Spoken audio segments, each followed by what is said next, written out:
Teams are ready and referees up. Ooh.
Alrighty, ladies and gentlemen, kia ora tatu katoa, te aromantu te tua.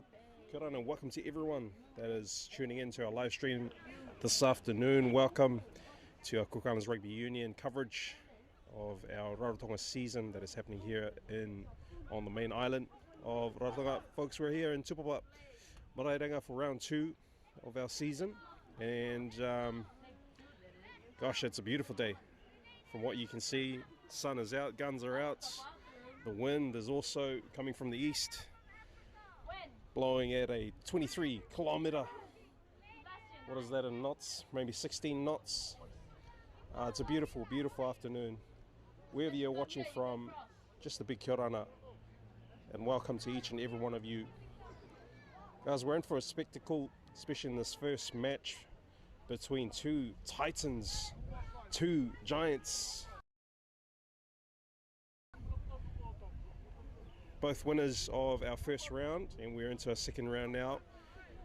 We've got here the TUPAPA Maraerenga Panthers taking on the AVATIU EELS.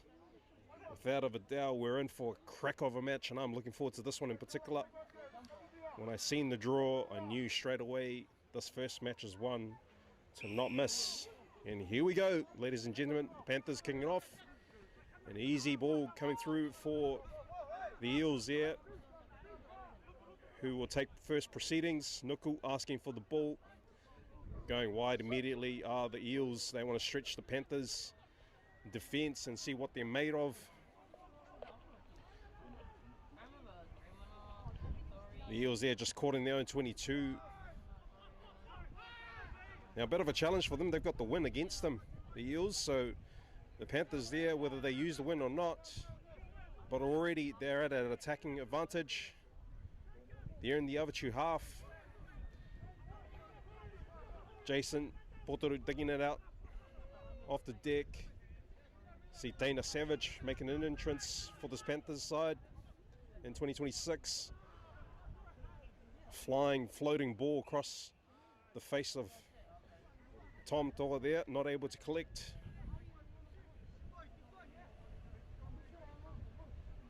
It's already a shifty start between the two teams. The EELS there already looking to stretch the Panthers side, but just caught on the edge. And the Panthers there not able to get into their groove, not able to get the ball into the right places.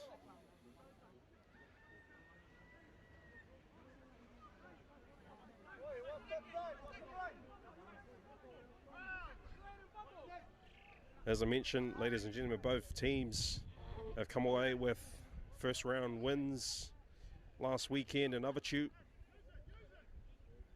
So I would imagine today will be a very classic head out between the two, as we see the ball being offloaded out there to the right side.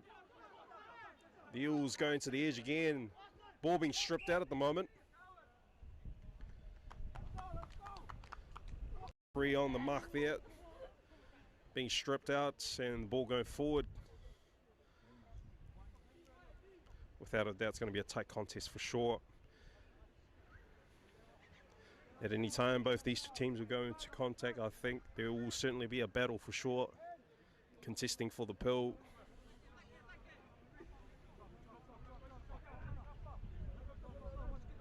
You know, I think what we've seen in round one as well, the amount of errors that have come through in the match, you know, to be expected. It's first games of the season, and otherwise it's going to be a long day for the forwards. And what a kick! I didn't think he was planning to kick it there, but certainly teammates' hands is Nuku. He's probably wondering to himself, damn, that was lucky. They concede a penalty. Yep, the Panthers being offside. The Panthers through the back line, they go through the middle. Big Bill Demo going to work. They lose the ball in contest. Devi, heavy contact coming through from Arapa. Site digging it off the deck. And the Panthers go in motion. Their forwards going to work.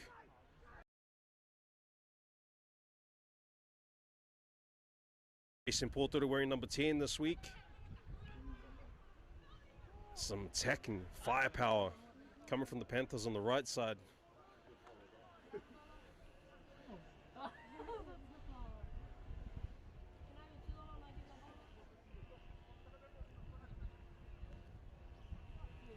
There's certainly some new. I do apologize, I don't have the team list with me. So I'm going to go off what I know in terms of the players that are on the field that I know is equally as good as each other. It's going to come down to the continuity, the combinations,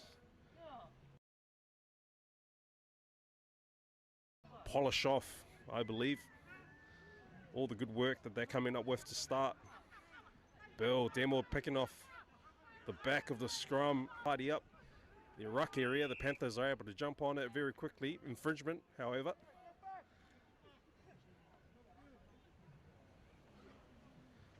But certainly some signs of caution there for the Eels to ensure they can try to keep their breakdown area flowing nicely and just require a little bit of urgency to the breakdown so they can get some clean ball and continue their play. As for the Panthers, there's certainly some urge there, picking up on any scrap they can find. But certainly will do that, execute it correctly.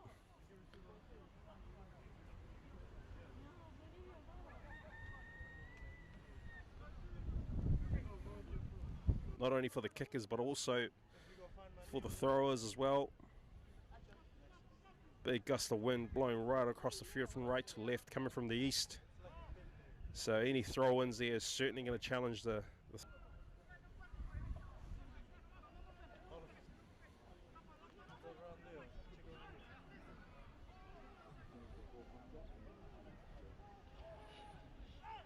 Panthers with the scrum feed. The Eels coming through, a lot of power. Blowing right over.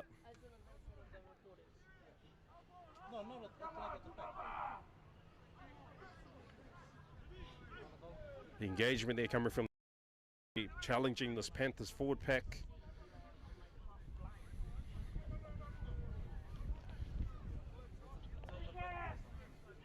You know, based on visual judgment, certainly there's a heavier pack on the Eels side. A lot of power, a lot of strength. For the men in black, they've just got to bind together, move together.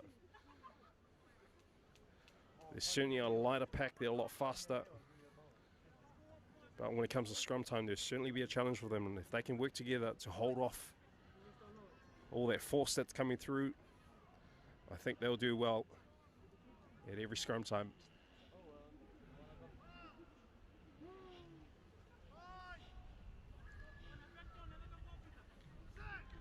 I'd anticipate that the Panthers here will be using their big boys in the centres to break this Eels pack open where possible, and they certainly do that. And Peter Langi immediately goes straight through Doesn't find the right support.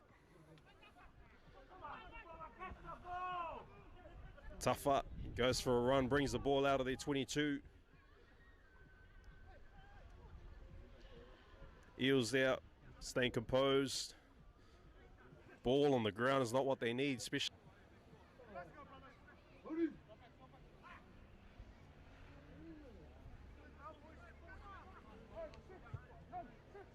Up 20 meters.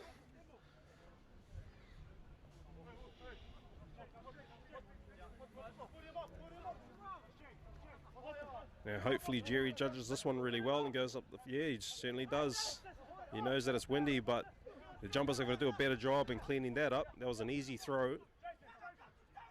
And they lose it. Aiden Cuppy. Panthers go to the edge there. There's a lot of spark coming in from the Panthers side there. The pill somehow. Big George looks to settle the play.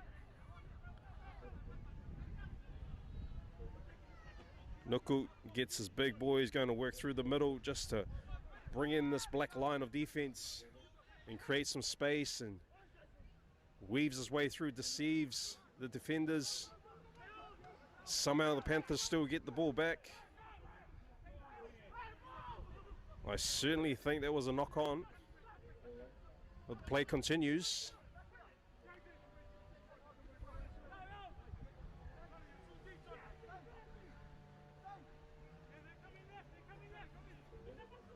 Panthers there working to the edge. Just a lot of floating and flying ball. John Noval, little guy, he takes on the big boys. Beat up, stretching. The ball goes back there. Panthers going from right to left. They've got numbers if they can use it. Gets an offload, but into the wrong hands. Referee spots a high tackle there.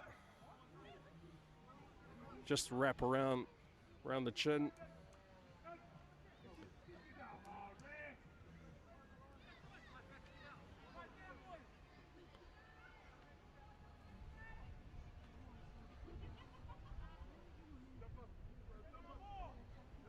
The Panthers there opting for the line out.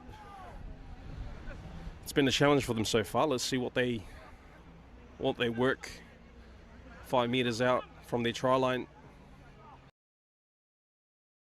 Throwing. Big George cleaning up. The Eels will be looking to exit here, and they certainly do.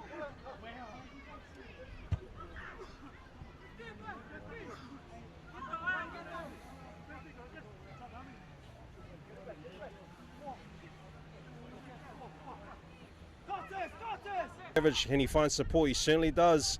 The Panthers have numbers here, can they straighten up?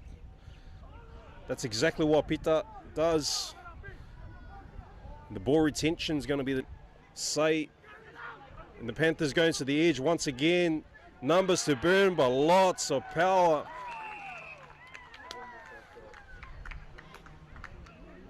Position when it comes to rugby union, from the centre's wing into the forward pack this year. In the union season for the Panthers, he scores a crucial try to open the Panthers.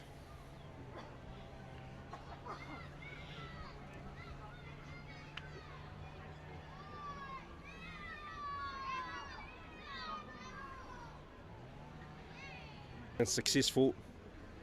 John Noval taking kicking duties this week. Plenty of kicking options in the Panthers side.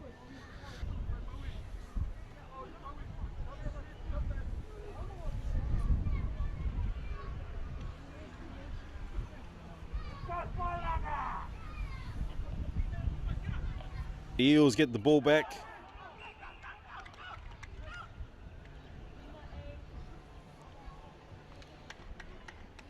I don't think anyone was expecting.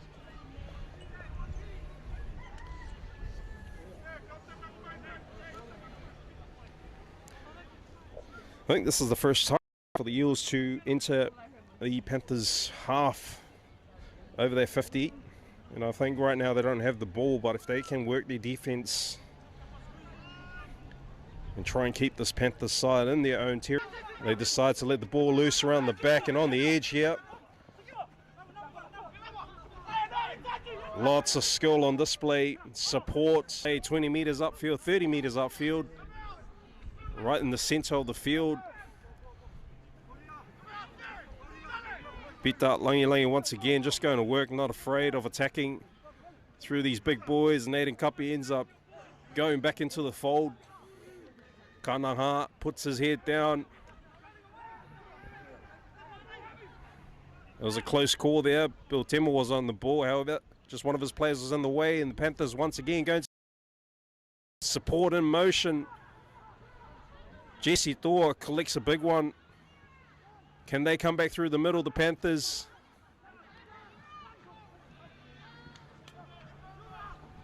Jason decides to run, runs into the wrong man, but he manages to get away.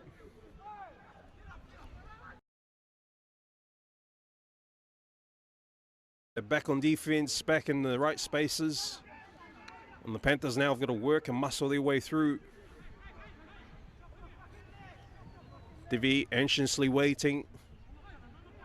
Kanagan decides to not. They're about 3 metres out.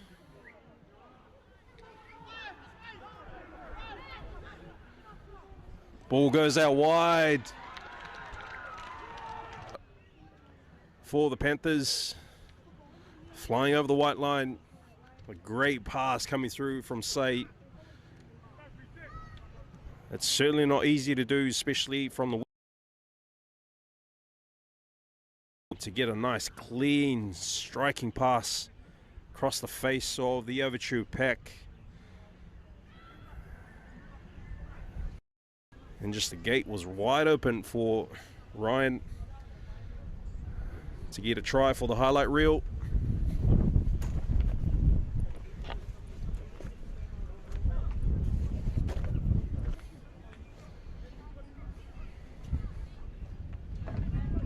Panthers in the lead this first half. 12-0 on the scoreboard. The Panthers there going straight for the contact. And this first hit up, Aiden settles the ball midfield, and immediately the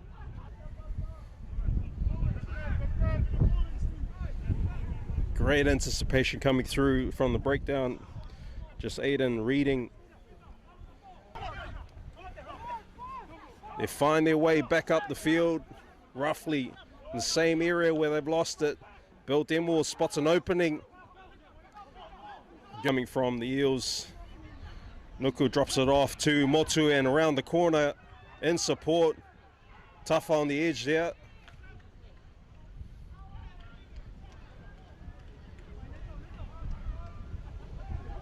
They run out there. The Eels, the play continues.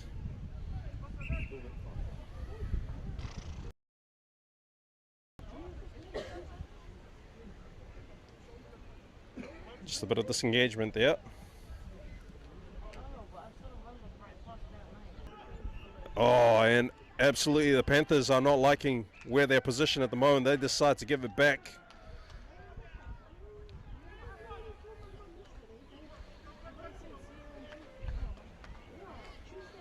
Pretty even now, I suppose, when it comes to scrum time.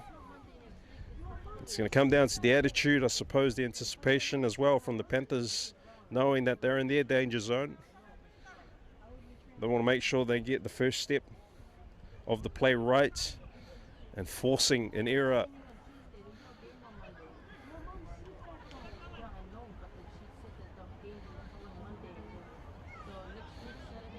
Wow, okay, interestingly enough, the Panthers were able to push the Eels scrum out in touch. And so the Panthers throw it in and they lose the ball. And it's in the hands of the Eels. AVATIU big boys going for a run through the middle, settling the play. Jale Langidela goes alone. Support comes a little bit late. Scrappy on the ground.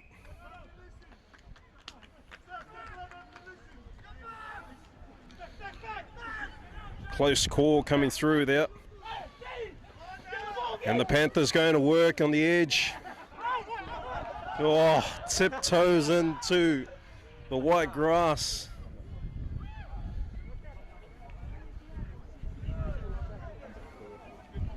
Fast feet coming through from the Panthers.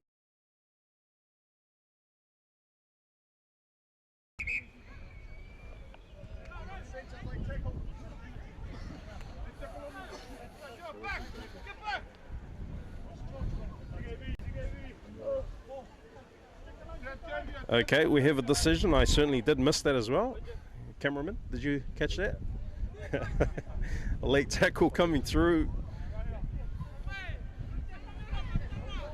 Got some trusty guys on the lens this afternoon. The likes of Alex and Noel. You know, a big game, we brought in the big guns. Last week it felt like it was just me by myself. So this week we've got the big guns in. I'm sure our pictures are looking great from where you guys are watching.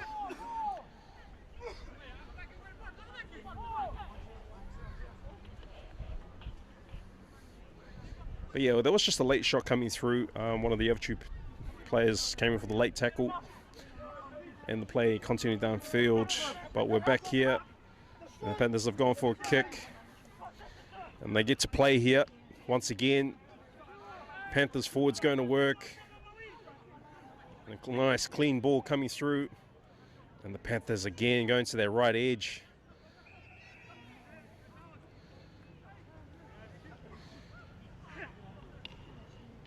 Okay, no arms tackle by the look of things. That could be costly for the Eels, just the ill discipline coming through, just tidying up those areas. Unnecessary penalties, I think is what really stops their flow, because they haven't had too many errors, but certainly some unnecessary penalties have come through, and they find themselves sort of behind on the scoreboard. But I think if they can correct that, they will certainly be back in this match. They've got to work their way back upfield. They certainly have the wind against them in this half.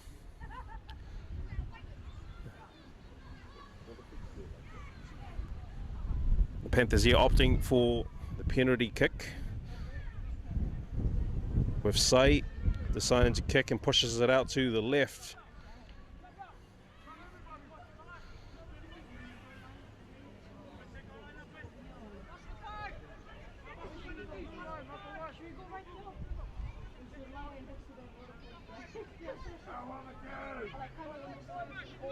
A 22-meter dropout coming from the AVATIU Eels for a restart of the match.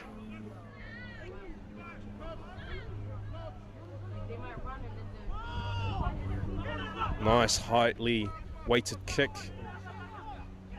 coming from Nuku, and the Eels, they managed to get the ball back. They go straight into their plays. Young Jerry. Nathan gets involved, spots a gap through the middle, isn't Howard, and he continues. He's by himself at the moment. He needs all the support, and he just misses out on the ball. John, he looks to come up with something, and I think he's certainly going to get his chance. Can he go all the way? Can he get after the ball? John Novolt.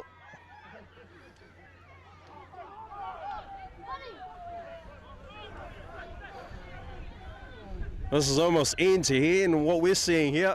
And all of a sudden the Eels on the run. We've finally settled midfield of the... Nuku goes to work. He needs the support of his players.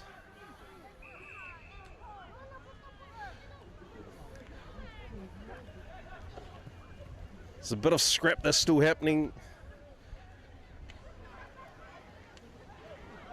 Oh, just unnecessary on what's going on here.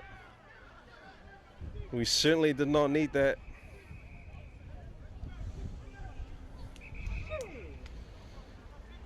Well, this is heated for sure.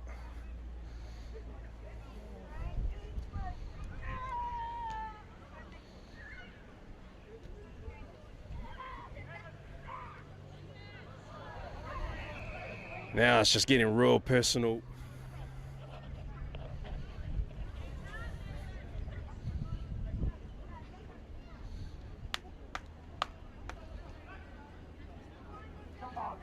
It was certainly an exciting patch of play, and then we come to this.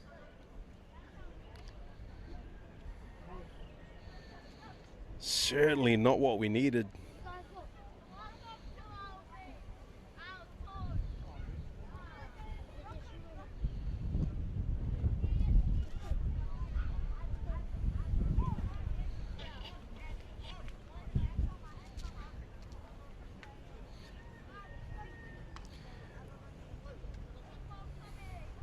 There might have been some unnecessary action that was happening in the background there while the play continued.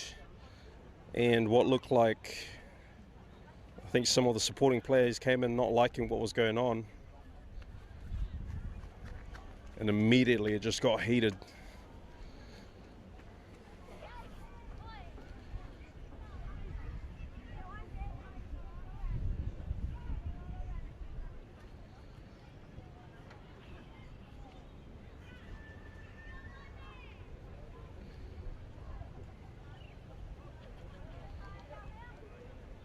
All right, decisions to be made by the referees. They certainly were closest to the action. There's certainly a lot more eyes happening on that side of the field.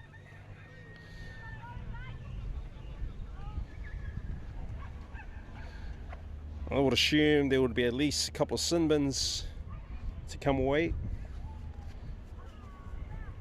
from this situation, and that both sides will be given warnings and that we continue to play. But once again, we await the decision of the referee. I think it was quite clear everyone on that far side saw exactly what was going on. So you be the judge.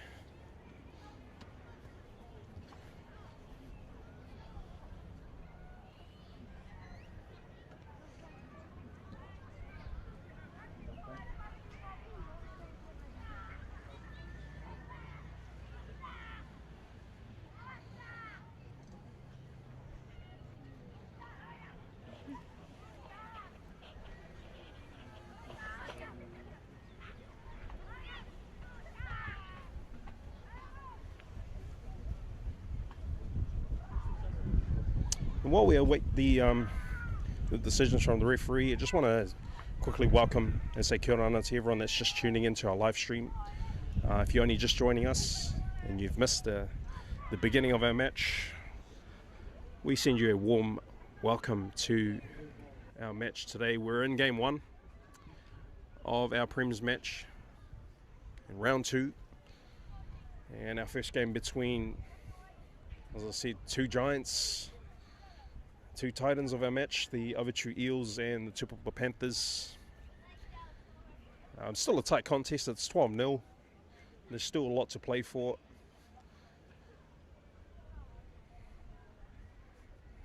And wherever you are, we're wishing you well, and we hope that you're all doing great wherever you are watching from. What will be cool is if you can drop a comment and send us the location of where you're watching from.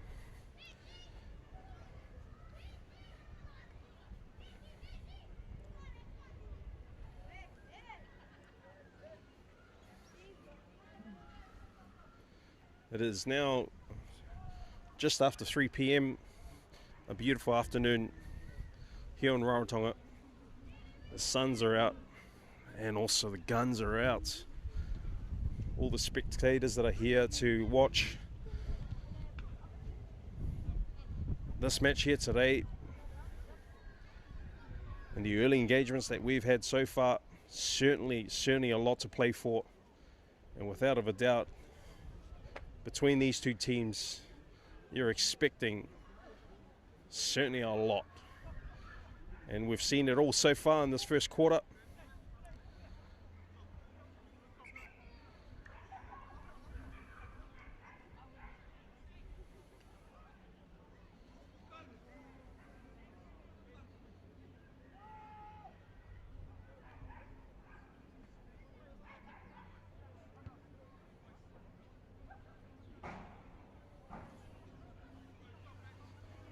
Ladies and gents, we resume play.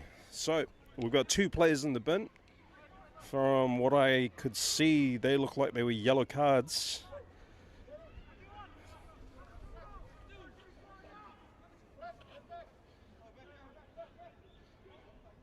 And we resume play with both teams with 14 men on the field. And the Eels at the moment have the ball.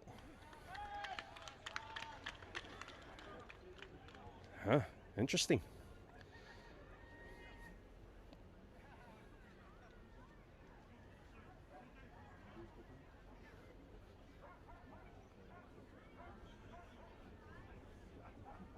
The Eels there not able to clean up from line-out time.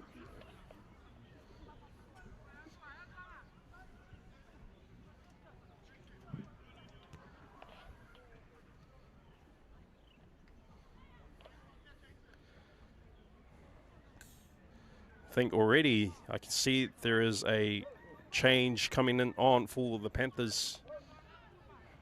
The substitution that has already come on during their small intermission. The Eels here with the ball, sorry, the Panthers with the scrum feed. And I certainly think the Panthers will try to go through the middle again. Just the Eels in an offside position there.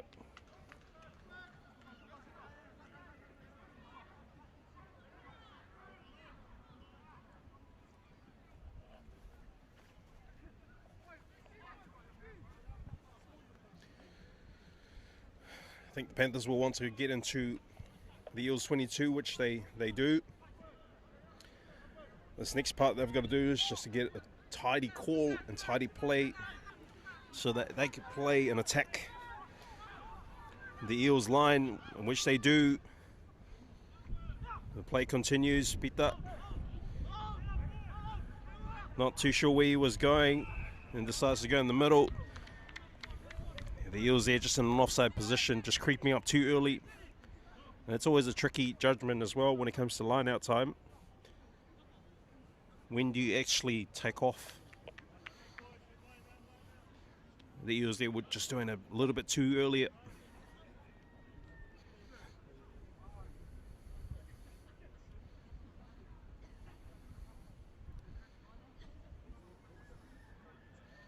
Penalty conceded there. The Panthers have decided to go again for the kick, and they've changed their kicker again.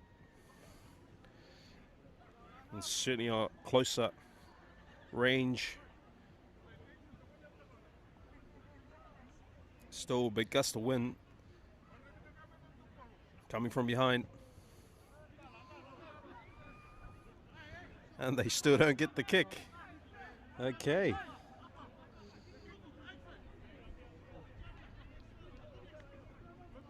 That's 2 kicks missed now. 3, actually.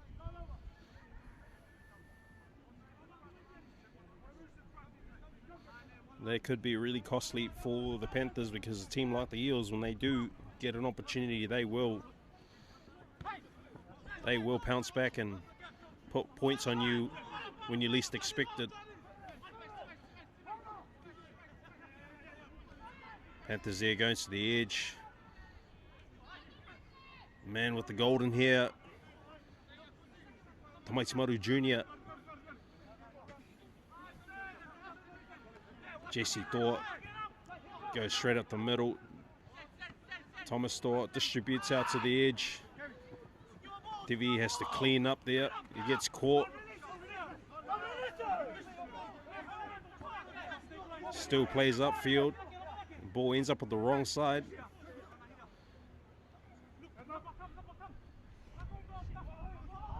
Ball fires across there. Jesse just taking on players and able to get the ball off.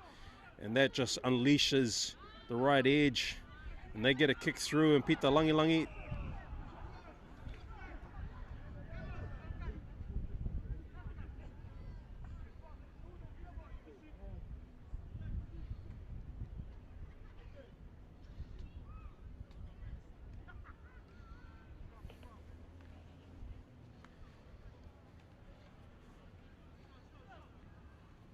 just losing control of the ball are the Panthers. And they're taking the opportunities where they can. And they're stretching this Eels defensive line from edge to edge. And I think what really gets the Eels as well is the shift of the ball. Great passes coming from the Panthers, and they're able to get the ball missing 3 to 4 Eels Panthers in the lineup and finding a loose Panther on the edge. This takes nothing away from AVATIU. They're able to play with that kind of pressure. Nuku looks to kick and gets a good one away upfield. They've just got to support now with that defensive line and bring that up. And a flying ball goes loose at the moment, and now the Eels in a very dangerous position. And just like that, the Eels on the scoreboard. Tivita New Summer with a good 60-meter runaway.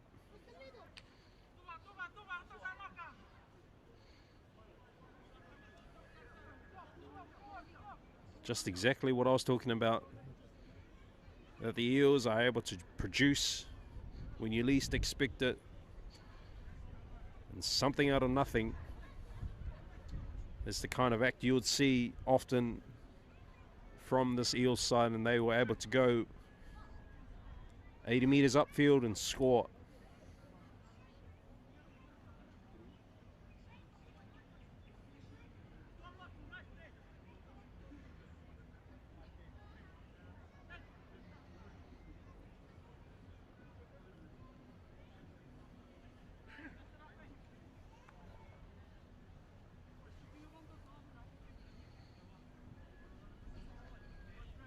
Conversions to come. Nuku sizes it up, judges the win really well and goes right down the middle. Great kick coming from the AVATIU Eels. And that certainly puts them back in contention for sure.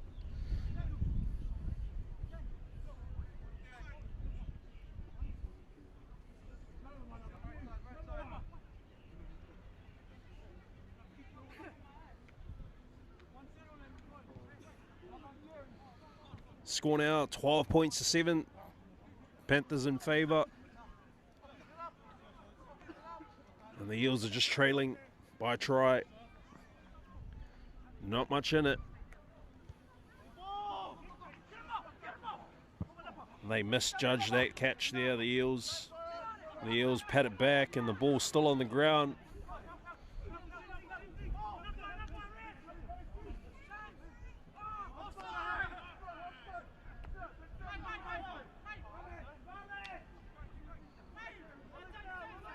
Calling an offside there, certainly, I definitely think he was offside as well. For some reason.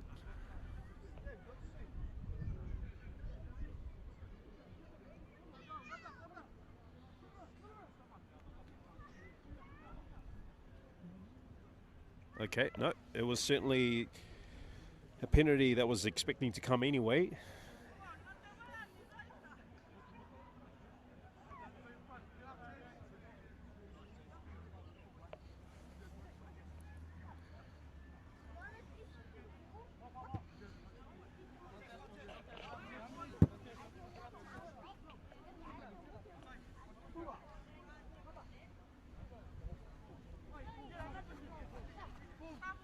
The Eels there opting for the line out.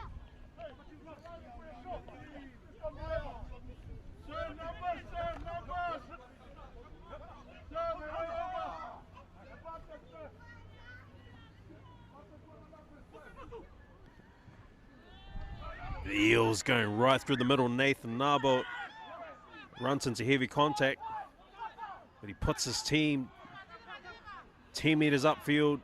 Big Vaughan goes to the back flick. You don't expect that from your props. But Jale able to clean up around the back. He's got a lot of black jerseys around him, but he managed to get all through them without the ball this time.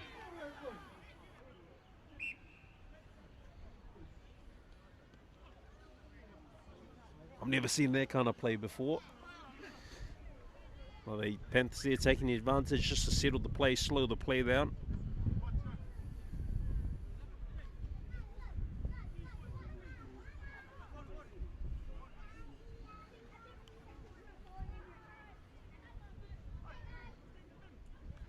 And we resume back to 15, both boys that were in the bin. Clive and Aiden, not surprised. They're back on the field now. Both sides square up at 15.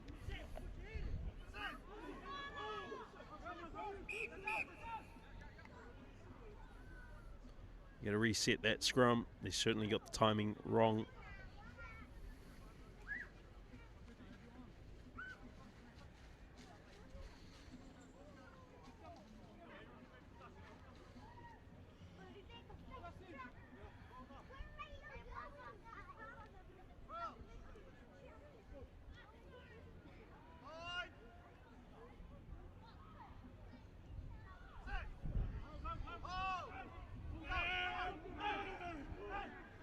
A lot of heat coming through at scrum time. Kicking into the opposition does the Panthers. And Josh Motu ends up with the ball. And the Eels scramble on the ground. The play continues.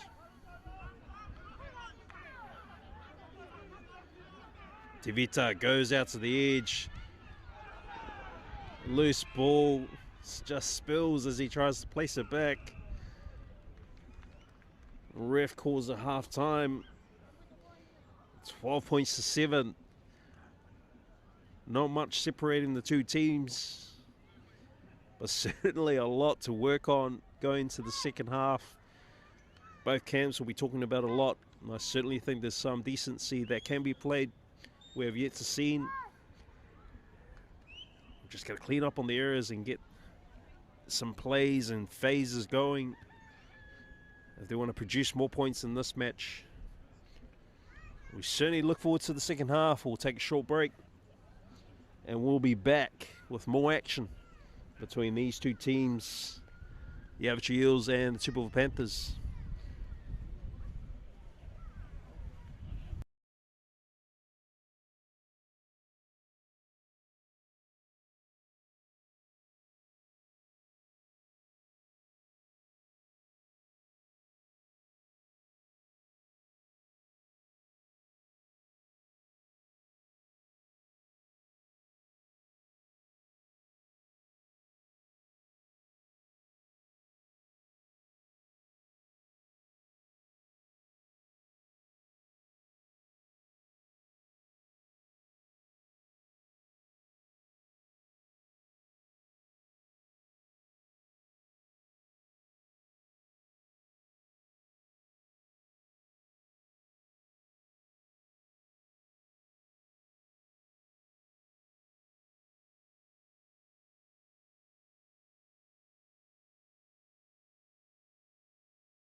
All right, ladies and gentlemen, welcome back. second half of our first match of the day between the AVATIU EELS and the TUPAPA Panthers. It's our Premier Grade here in the Cook Islands. So far there's been a lot that's happened in this match with a 12-7 score. I certainly think there's going to be plenty of action now going second half. The AVATIU EELS have swapped over the other side. They've got the advantage of the wind behind their backs. And the Panthers have now got to work upfield and hopefully bring a different kind of tactic. And it certainly looks that way at the moment. Panthers there setting their pods and working their way through these phases. Straight away the Panthers unleash their backline. The Panthers 13, I'm not sure who he is, but he's certainly got some feet under him.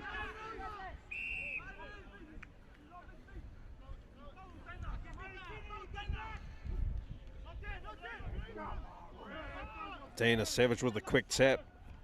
The Eels players all offside.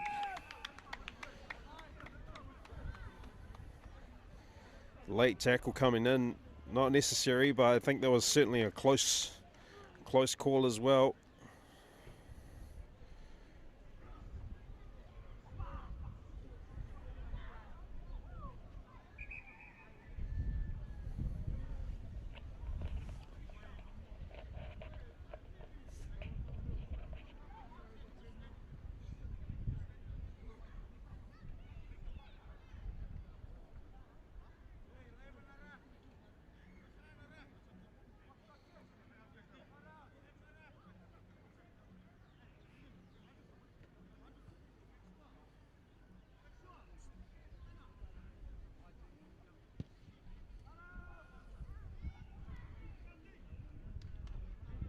Panthers there going upfield, just outside the 22 of the AVATIU EELS. Panthers there going for a short line out here. This will be a quick ball to unleash the ball out into the backline area. That should have been a quick tap to the Eels. Secondary coming through.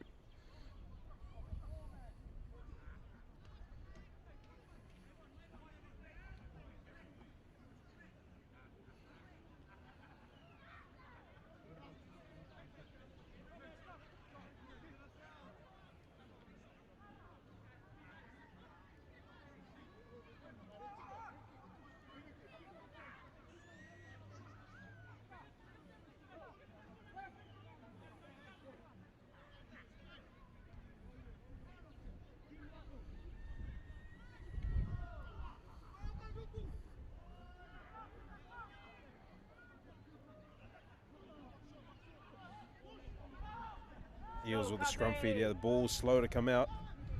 Noku looks to kick downfield. Great option. He kicks it straight to the Panthers. And Tuffy is the... it's not Tuffy, sorry, it's Johnny. Now the Panthers have just got to get in support here. Going to the edge here are the Panthers, and lots of strength coming through, and the ball goes inside. And they settle the play just out the 22, and it's just scrappy.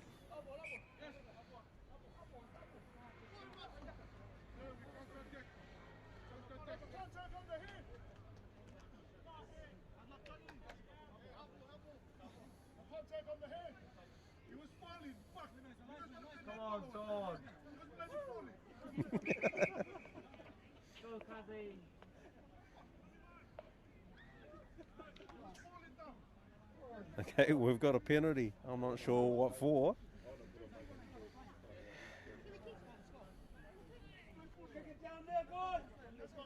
Okay, looks like it was hands in the ruck.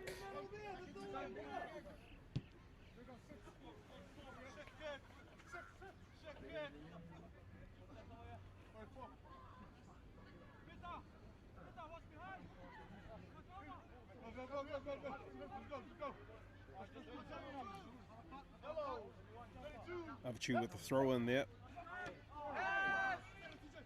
And they don't get the call right, and the ball goes into the hands of the Panthers, drifting across the field. The ball was going out to the edge for the Panthers. He's got to come back in and find his support players.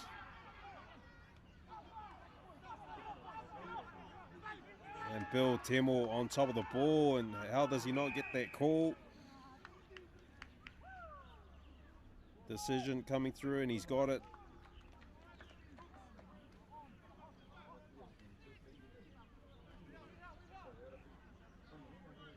Nice and clear. Bill Temo just anticipating the ball to be available at contact at the breakdown, and wasted no time, got right on top of it. And timely too, because the Panthers were on attack right there. And it could have been more if they didn't slow their ball down or did well to get their ball back.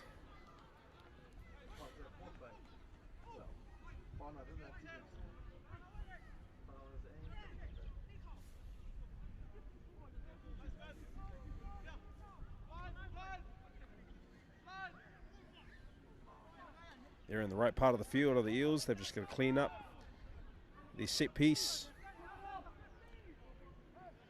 Do they have the ball back? They do. George tries to find his forward pack, his teammates. The ball coming through. George kicks it across and still at an advantage. Oh no, the Panthers.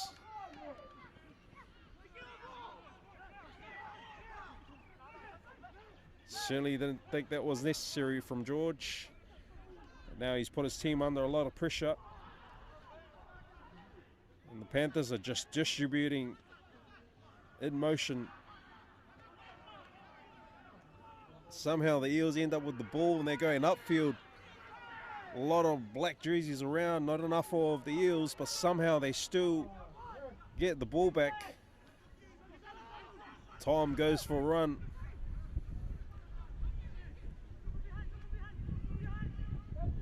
Their main man obviously not available, Jale, who's been in the sin bin, so they haven't had a replacement to come into halfback.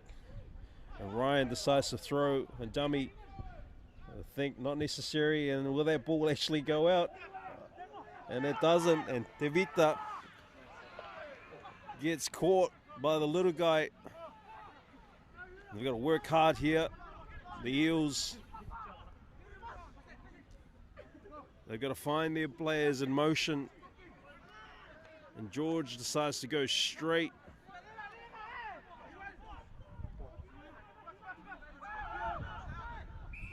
Coming from an offside position.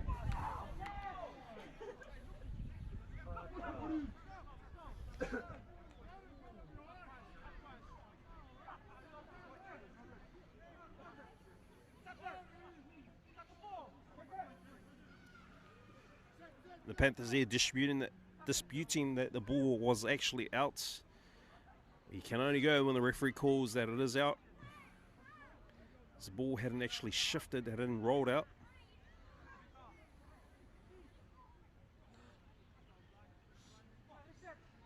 But then again, it could have gone either way.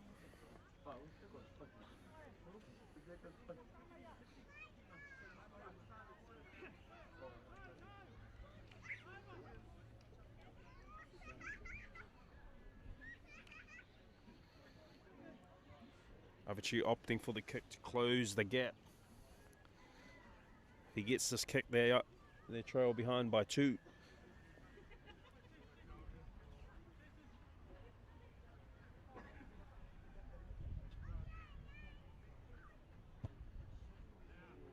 But he doesn't get the kick.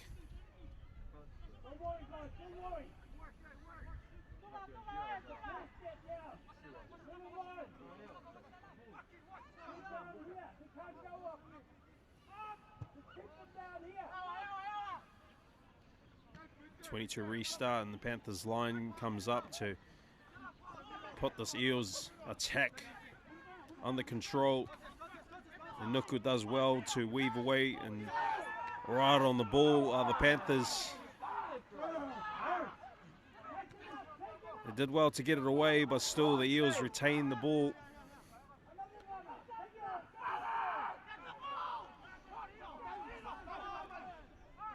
Slow ball coming from the deck, and the Eels look to find their way out to the edge, and Bill Demmel, he's a runner. Takes in a couple of defenders, also finds the support.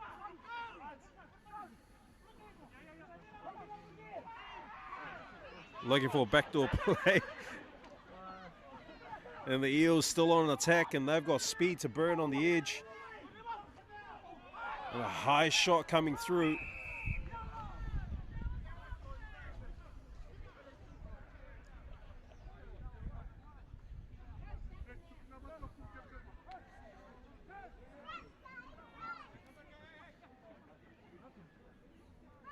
Certainly worthy of a card. Unfortunately, just attacking the upper torso and hitting, making contact with the head.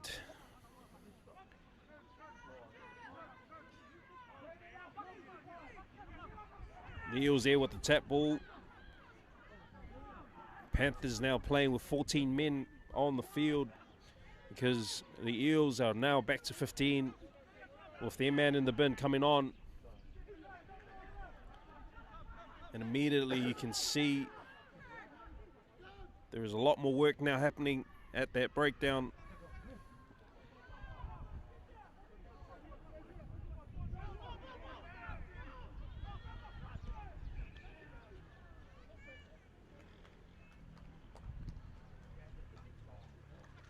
Just losing control of the ball. The Eels coming through. Just they needed a bit of patience just then. You know, they had some good flow. You just got to get, as long as you have good control of your position, then are you able to do more.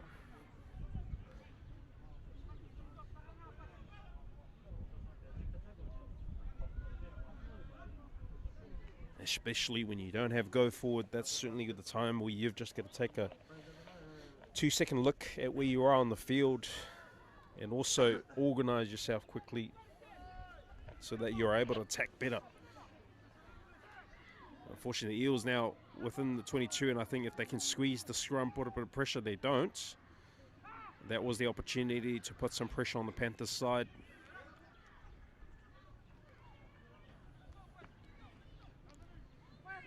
And the Panthers were able to exit and get out of trouble.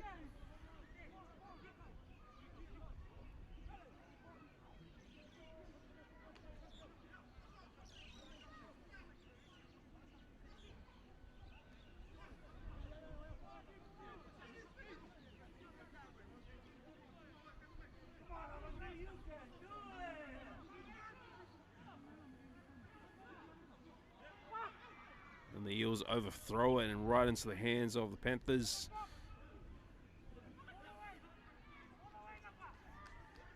Panthers there to go to attack. They want to get out of here. Wasting no time, but they're kicking into the wrong part of the field, because in the middle of the field could be a very dangerous situation for the Panthers, because the Eels can run through this entire situation and score points which they miss out on. Wasted opportunity coming through.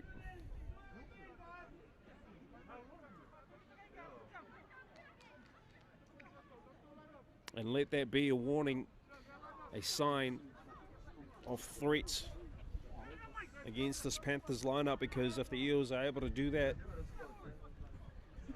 it'll be very costly if they execute it well. So they've got to get their act together. They've got to collect themselves and ensure that they attack as a unit and defend as a unit. Is there any scraps that the Eels can pick up on, any opportunity they sniff, they will take it.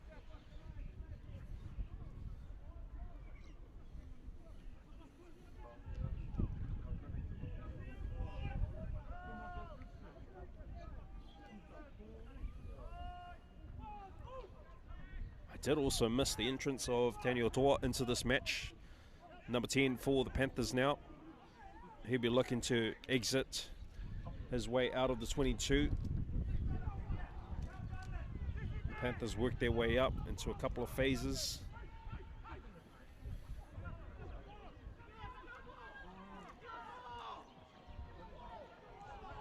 Panthers 13, full of running.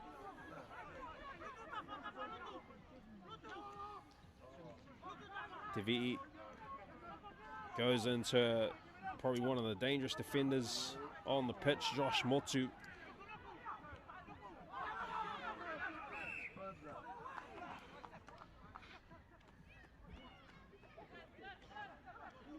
Ill discipline coming from the Panthers there. And they find themselves behind on the scoreboard. No, in fact, actually equal on the scoreboard.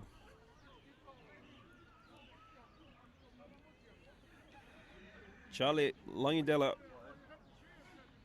going for the quick tap and able to score a crucial try for the Eels with the kick to come.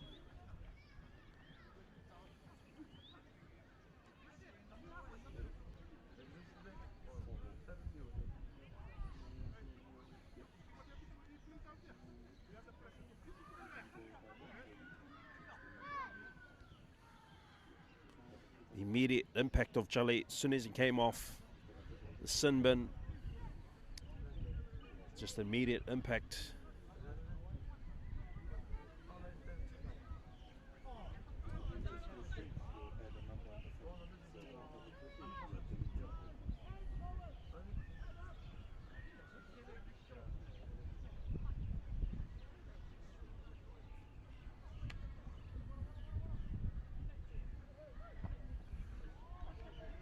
And he kicks it through the sticks, and the Eels take the lead, 14 points to 12.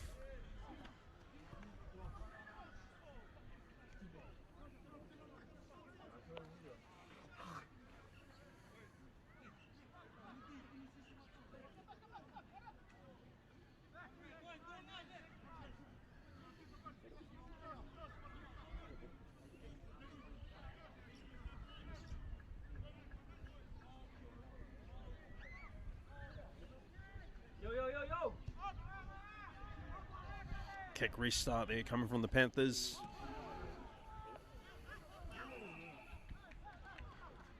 Come on, Bros. Do something, Pete.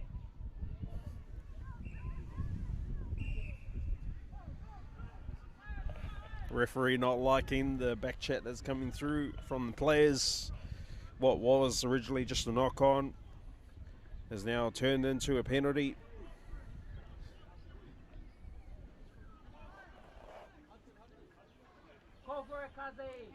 He'll take nothing today, the referee.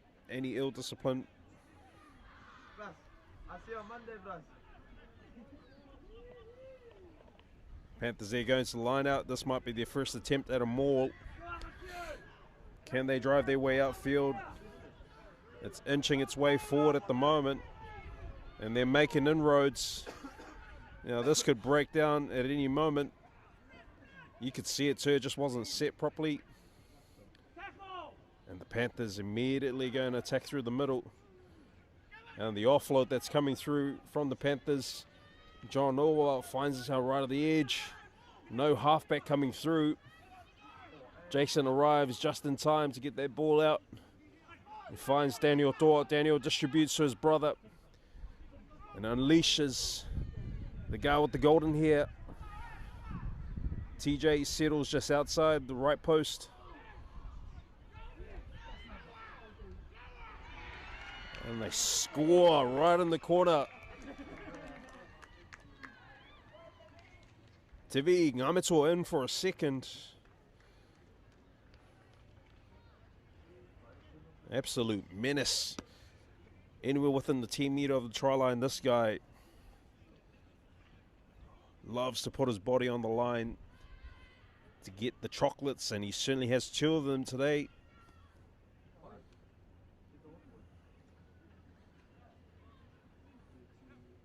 Seems to be well suited in this position as well, being in the forwards with the kind of caliber that he does have. He's quick, he's strong.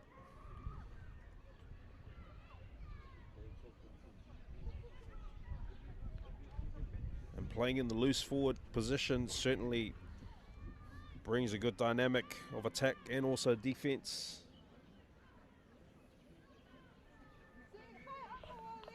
you selling? Hi. Baby for sale, 5 money only.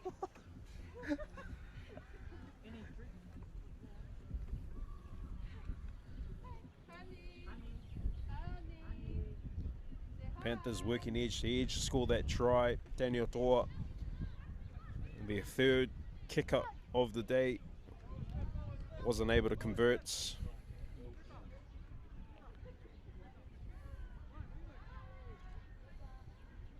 And the Panthers are back in the lead, bringing our score to 17 points to 14. There's still a lot of time on the clock.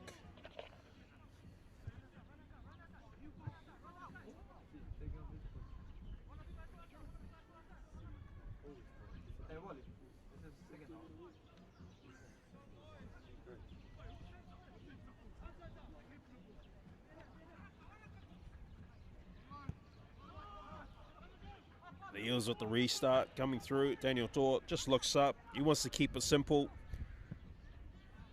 And puts a big boot. Gets his team upfield.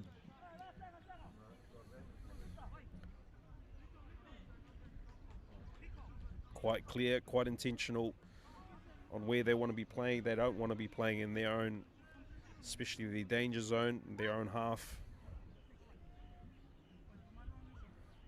Well, this gives the opportunity for the Eels to strike.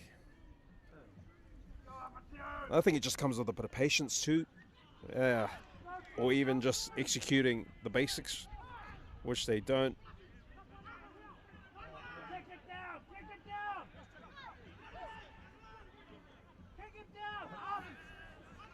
The Eels there looking to counter. Scrappy.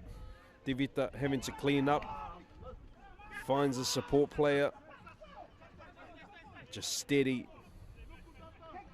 Nuku has got to find the corner, but Jale instead goes for the kick. Ryan Daniel goes one way, turns, comes back to the other, and Sai Lossi just smokes them through the middle. And what? Oh, hang on a sec.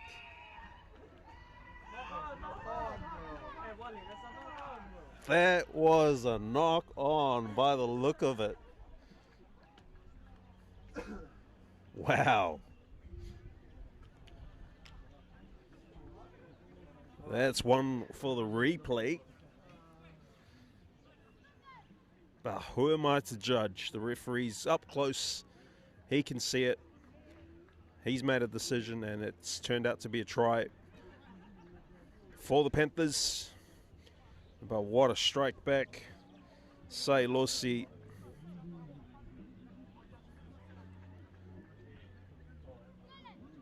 Just caught a lot of the defenders for the AVATIU just trying to make up their minds where they are.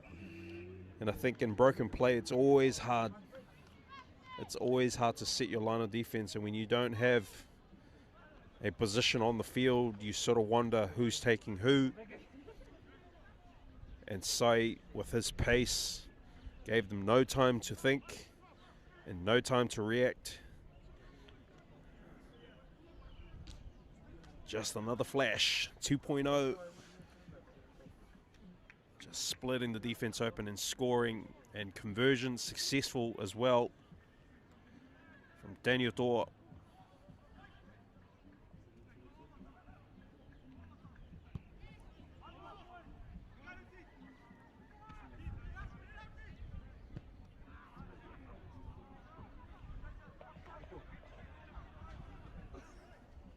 Score now is 24-14. All of a sudden the Panthers are up by 10. And the Eels, once again, they get this opportunity. They've got to get their throw right. Jerry's going to ensure it goes to the right hands. And he again overthrows it. And George leaves it behind. The Eels have got possession of it, but they don't control it.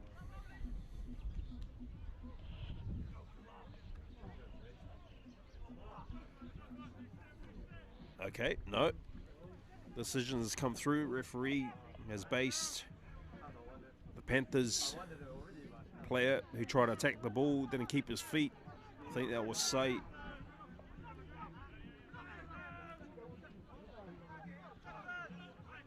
Quick tap coming through and the incorrect tap as well. You could see it from here as well. You've got to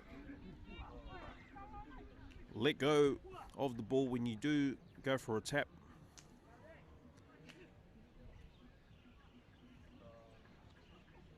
All these little things you expected from either of these teams, actually, just coming off rugby league. And the rules you have there does differ slightly. And in that instance, Jale was going for a quick tap, but he did not release on the tap. And that unfortunately is now a scrum to his opposition. The Panthers there scrappy at scrum time. Right, kicks it out.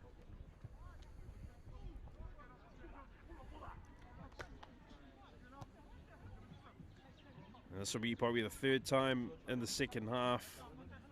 Another opportunity at line-out time that I think Jerry's got to make sure he gets this one right, because they certainly need the ball.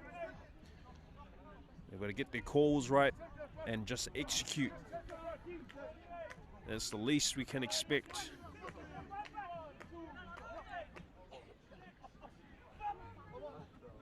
It's overthrown, but into the right hands, I suppose. Bill Demo.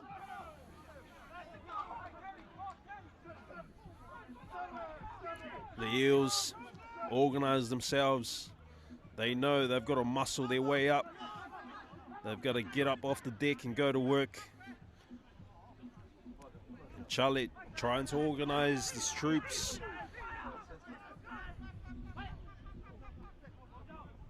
Nuku finally unleashed.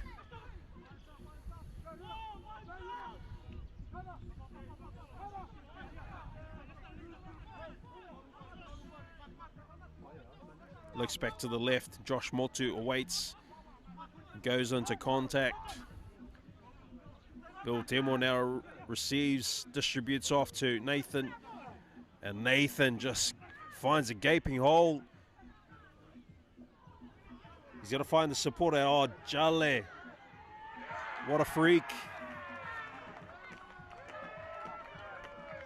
Quick snipe there off the deck and finds his way to the try line. Should be confident that is a try. Certainly the way it looks from this end.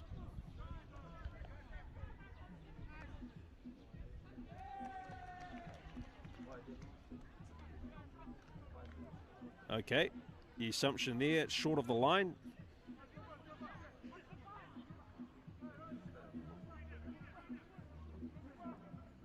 I think it's short of the line. I didn't see why we are now doing a 22 dropout. Maybe it was a, maybe he did drop the ball, I'm not sure.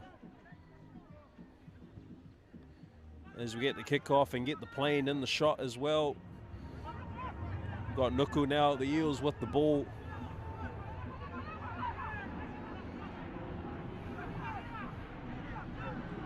George just carries one for the team.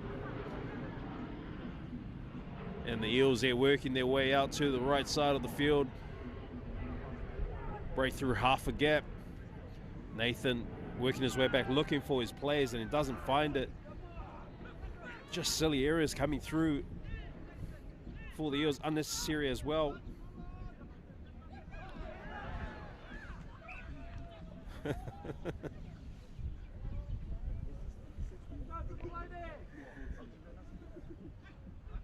Some frustrating scenes coming through from the Eels for sure.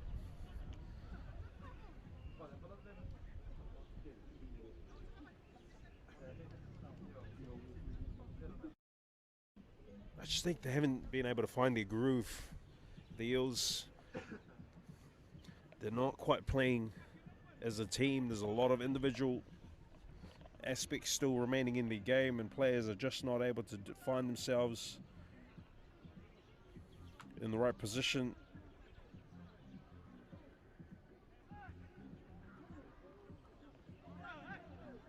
distribution of the ball as well.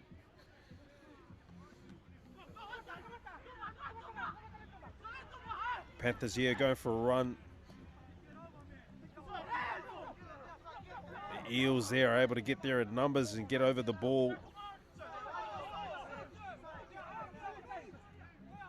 And they do get the ball back, the Eels.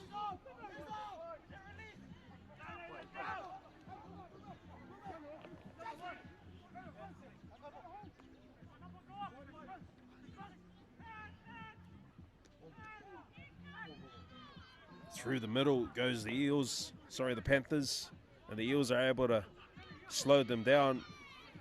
John Norvold takes on the big boys and rolls over in big weight.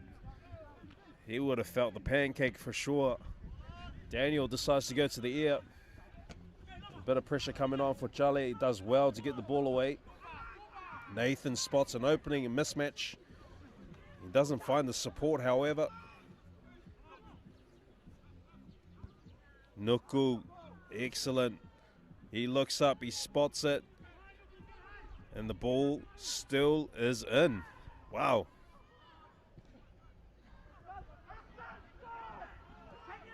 There's a charge down there. The ball is live.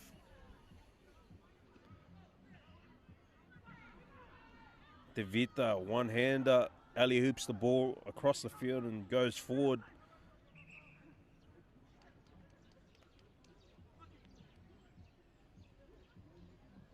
And we finally come to a stoppage there. The sequence of play that's come through is a nice kick.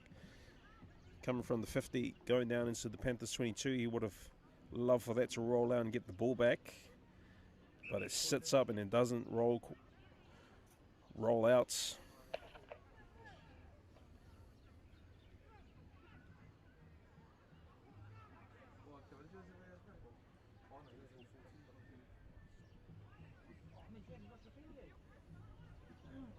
Take a quick moment there. There certainly has been a lot happen in this game. Bodies are definitely feeling it out there. Some heavy contact.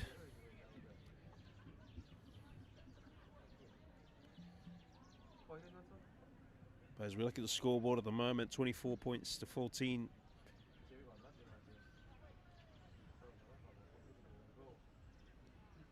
There certainly has been some disruption, I think, for these teams and the way we know they can play. I think they just haven't found their flow yet. In particular, the AVATIU Eels, and equally as well the Panthers. Both teams just taking the opportunities where possible. There's probably 2 tries in this match that have come from team efforts, and the rest have seemed to be individual brilliance, ad hoc play, and points collected. And we see in the far side there, the Bears preparing themselves as well as the TAKUVAINE Reds for a match that's coming up after this. Daniel Dor drops it off to Peter Langi. They crash right into the white wall. Jason digs it out. He goes for a little snipe. Doesn't use his players out there in the open. Now he's been ragdogged, and I think he'll regret not passing. And TJ, man with the golden hair, unleashes Jesse Thor.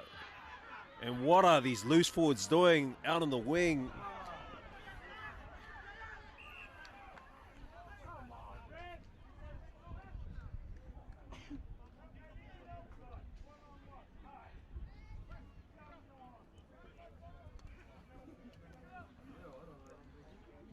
Very rare do you see the locks and the loose forwards doing the job of the wingers,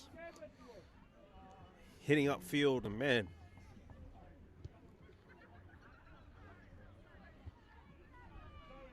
great run there, great setup as well. TJ just taking on a one-on-one, breaking through, and pops out a no-look pass. It just lets Jesse Thor run upfield and runs into a little bit of trouble.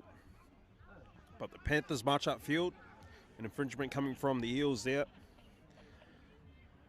And they set their maul coming off a line out. And that collapses. And Stephen Rani goes head down. Strong shoulders, and wow, Kana takes it up forward but loses the ball. I think he wasn't expecting that support to come from behind and push him up quicker. Loses control of the ball, but we come back to the first infringement with the collapsing of the maul. Daniel Dor puts his team in the perfect position for his big boys to go again at maul. Put together a maul and just march 6 or so meters upfield. And it goes down once again. The maul just wasn't set properly.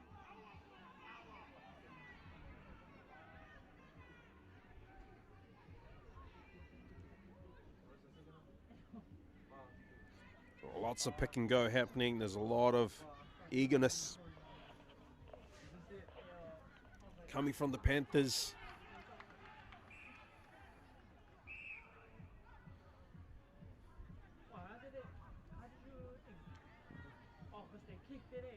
Referee doesn't like what he sees, so he calls it back.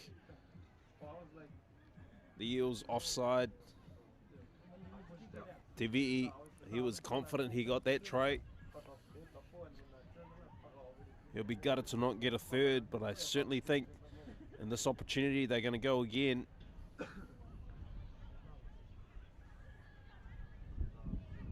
And he'll be hungry to get a third for today.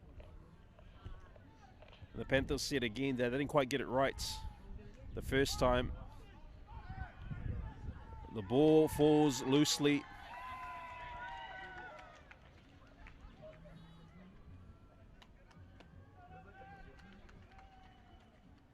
Does he call a try?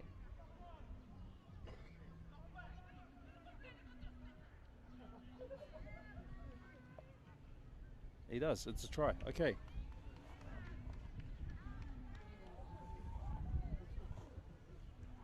Certainly scrappy. The Eels contesting there that it wasn't straight. And the ball obviously falling loose in the hands of Tom Toa. But somehow he was able to regather. And they were able to score some points, which now extends the Panthers' lead. And I would say would probably be the try that would close out this match.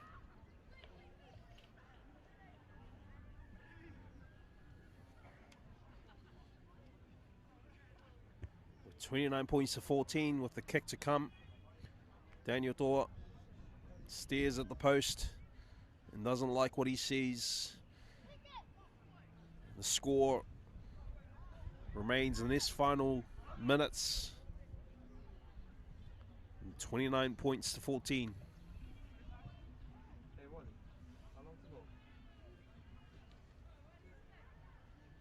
About 10, less than 10.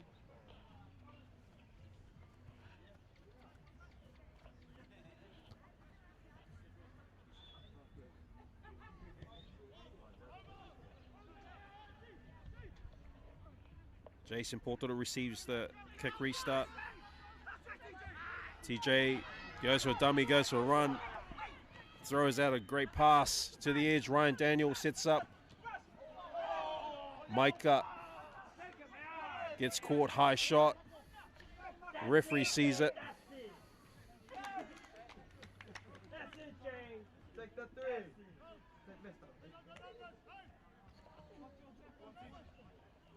Hey, take the three. Take the three.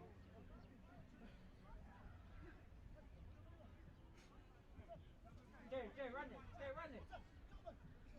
The Panthers go for tap and run. Daniel Thor asking for the ball. They're going wide, the Panthers. They've got numbers out there to enforce something in this final part of the game. Jesse Thor finds someone's pass to, they don't want it. Ordering him to run up and get some go forward. Panthers go into motion there. Kana distributing off to Jason. You don't often see that. It's usually the other way around. The Panthers leave the ball behind. Panthers there getting a quick kick through. Doesn't go to hand. Eels with the ball. Counter right coming through from the Panthers. Landing on top of the ball. They get the ball back, the Panthers.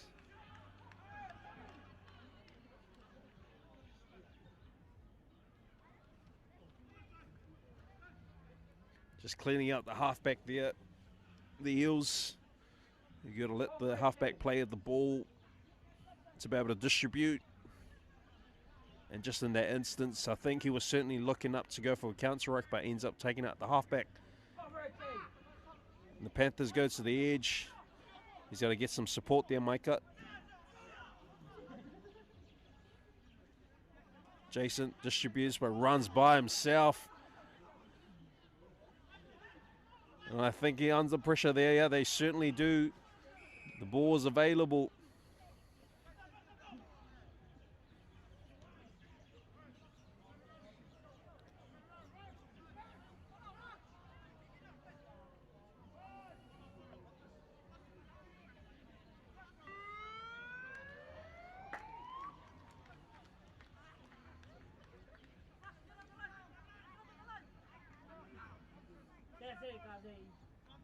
The Eels there. The hooter has sounded. They're going to give it one more shot.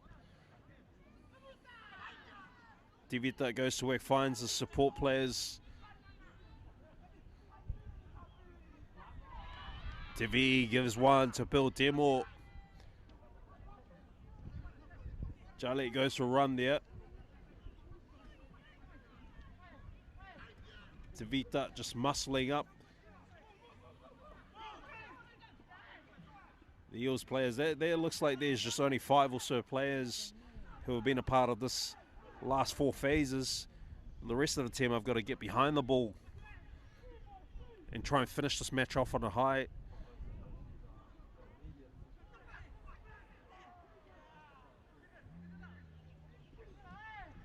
The Eels, they're just slow to organize. The Panthers are just going to try and kill this ball.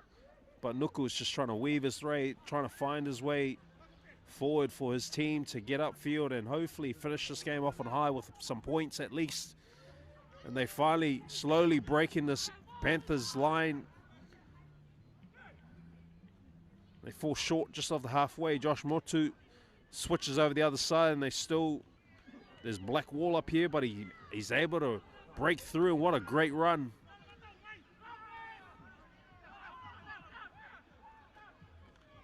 Panthers are offside at this point and they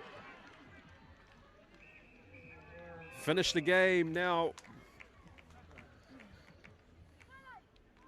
The Panthers down on their haunches, just grateful to finish that match with a final score 29 points to 14.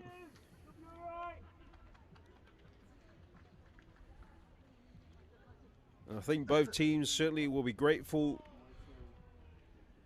that has come to an end.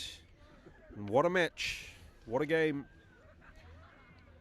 I expected nothing less from these two teams, but certainly a lot of scraps to clean up heading into next week's round game.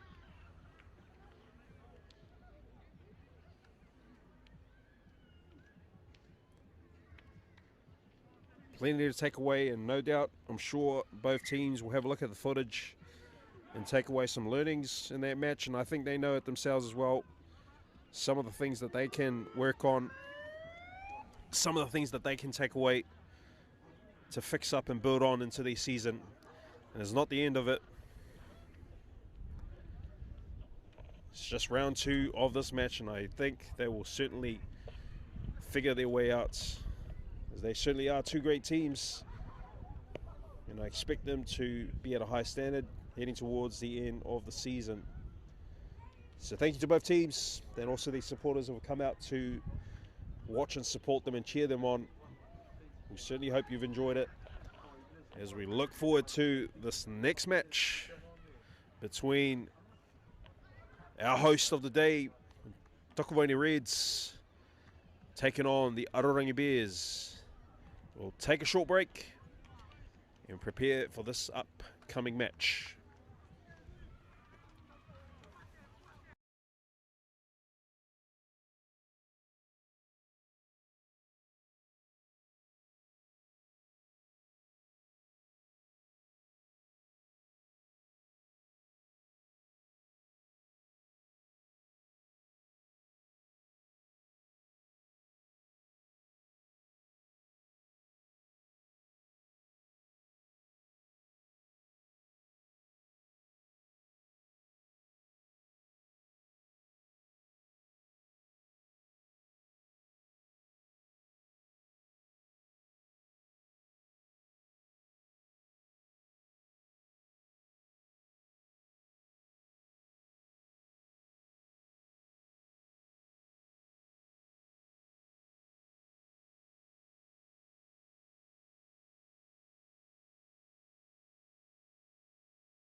Ladies and gentlemen, welcome back to our coverage of today's Cook Island Rugby Union match that is happening here in TUPAPA, hosted by the TAKUVAINE Reds.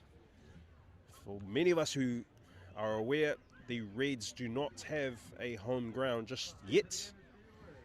I believe after the elections that's just happened a couple of days ago, they're going to have a brand new stadium built up in the valley that we all look forward to going up one day and enjoy the host of the Reds.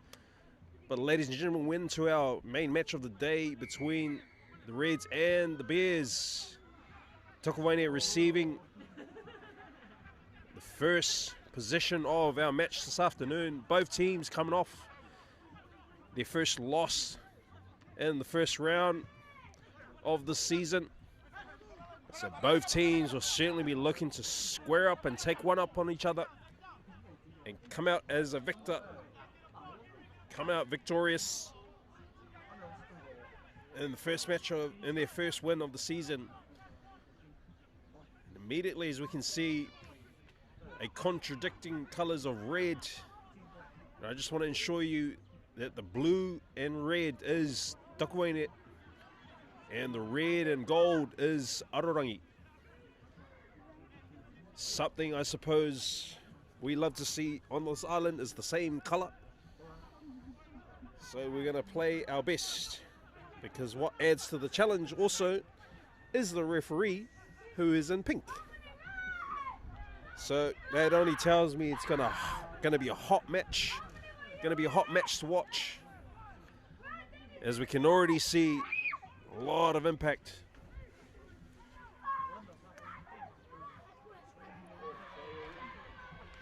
And we come out with a try. Like I've shared, when I see red, that means there's trouble, and already the Bears, have taken charge and scoring their first points of the match.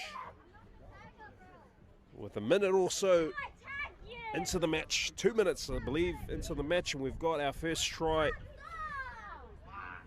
through the trusty hands of Robert Heather Jr.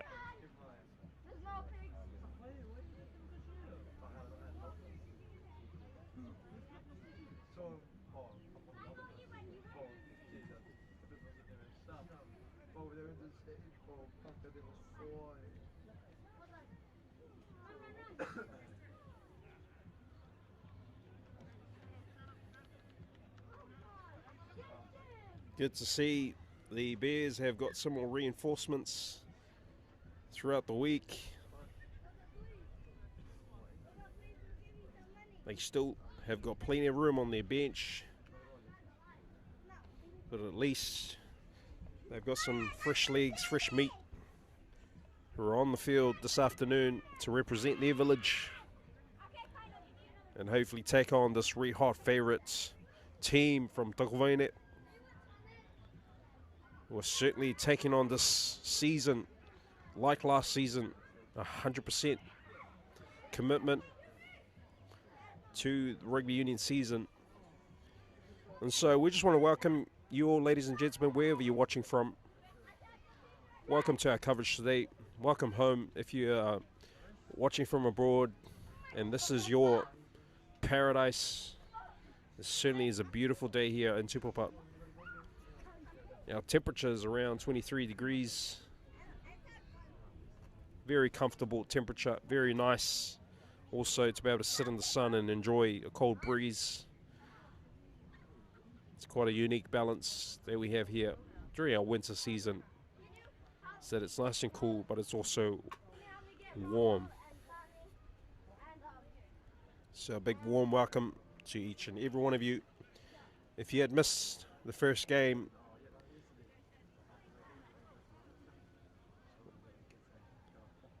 we certainly had a great match between the TUPAPA Panthers and the AVATIU EELS just before this game, and the Panthers taking that match out. 29 points to 14, and we're here now.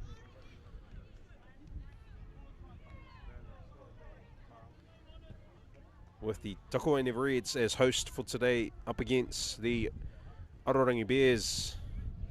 And already, with a couple of minutes into this match, the Bears were able to get over the scoreboard, over the try line, and add onto the scoreboard and open their scoreboard with 7 points to 0. We see a kick restart here by the Reds.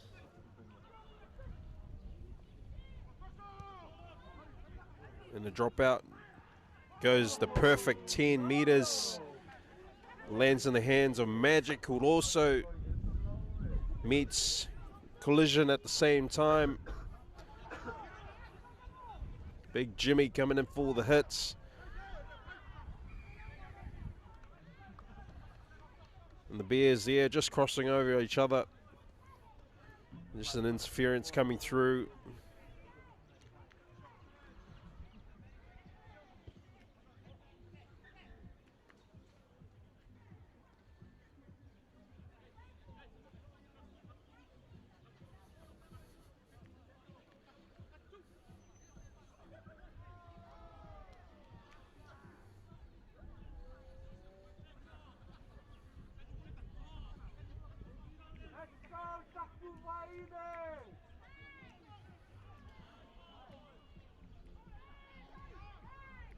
The Reds there collecting their line out time.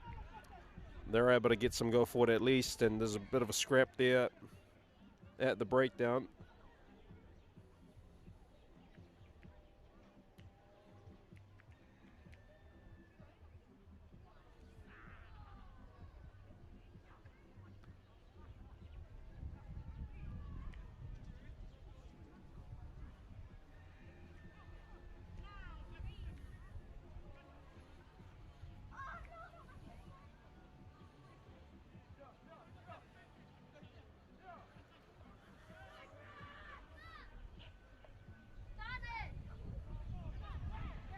Unfortunately for the ARORANGI Bears, just before that try was scored, they had a man down. An injury that occurred just before the try line there. I'm not sure who it is, but he's getting some attention at the moment. And the Bears now find themselves in their own 22 for the first time with their scrum feed. And they'll be looking to get out of trouble here. They do well, the Bears, to hold on to the pressure that's coming through at scrum time. Basil digs it out. He's looking for his first 5, but decides and opts to kick. Take the box kick option. And kicks it into the hands of Willie, who goes for scoot, beats one player, gets hit by the second.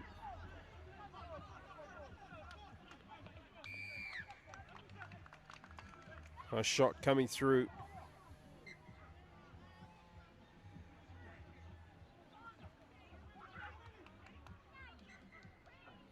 Early penalties coming through. The Reds here, surprise, surprise, opting to kick for goal.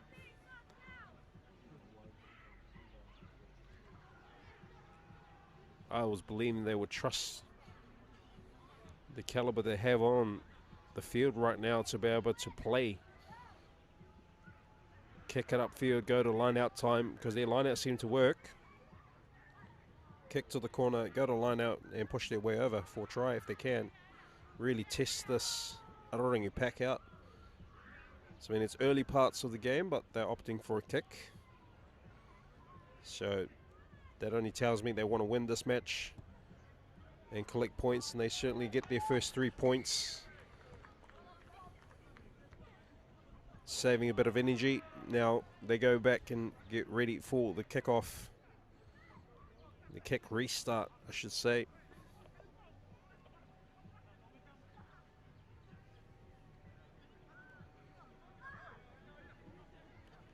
I certainly think that would be a relief for the Bears. They're able to conserve some energy as well and now play their way into the Reds' half and defend.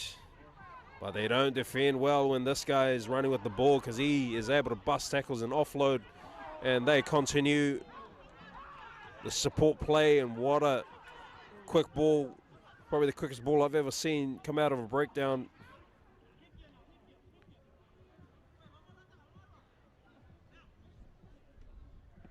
The Reds, they go through, working their way to the edge. Floating pass, just drifting forward slightly. Clever little play. Josh Koroi there, just standing out as opposite. Able to goose step on the outside and just distribute to his centre partner.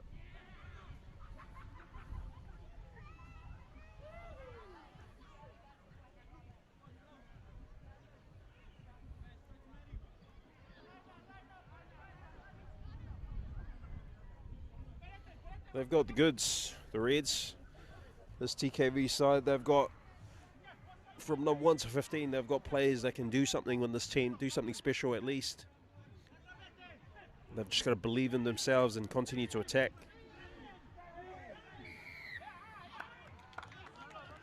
The pressure coming through.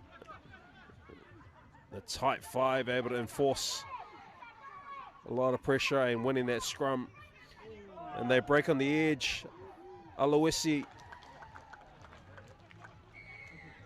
finds a ripper of a pass on the right side on the edge, and he's able to get upfield and take on the winger and get some points, and deservingly so. He was up the front in that scrum to win that scrum for his team, and he deserves to get that try for sure. Very rare that you will see a prop running down the edge on the wing and diving in the corner. Add that one to the highlight reel, Wezzy.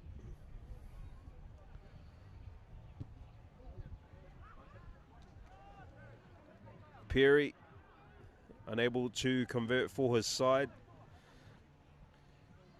I suppose a bit of a change to the lineup as well for the Reds, missing some of the key players.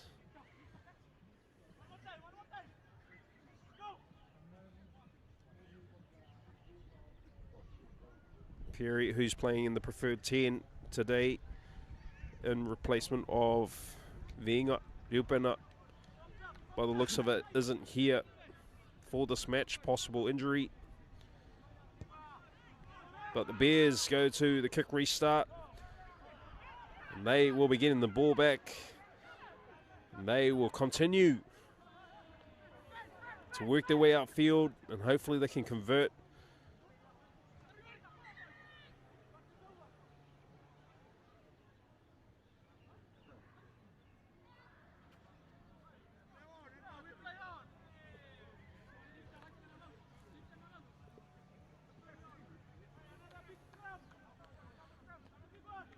No advantage coming through. Call by the AR.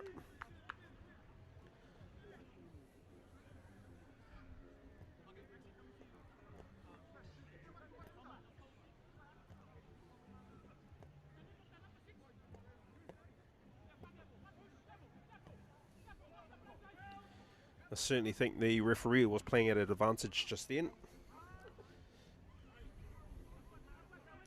Play certainly should have continued.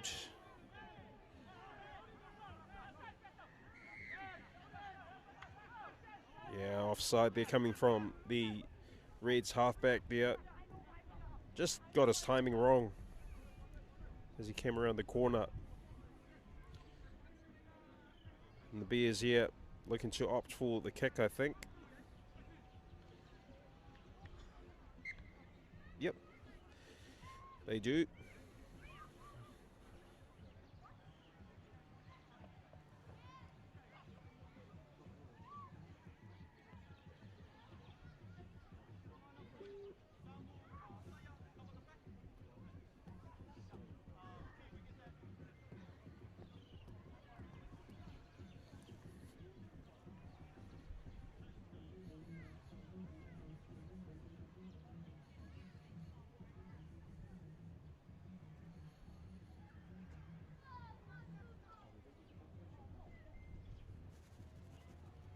Basil Matapo goes for the kick and certainly does a great job at converting.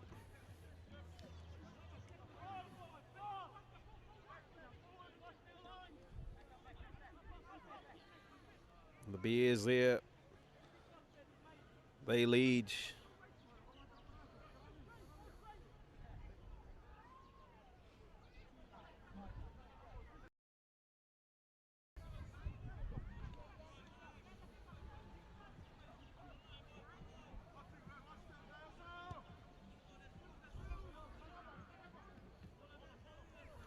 Field, just setting the play in the right territory, the right part of the field. And a great kick that goes down into deep into the Reds half, and Johnny, not probably one of his best returns running into the ARORANGI players, but luckily their penalty comes at the hands of the Bears, just causing an infringement at the breakdown.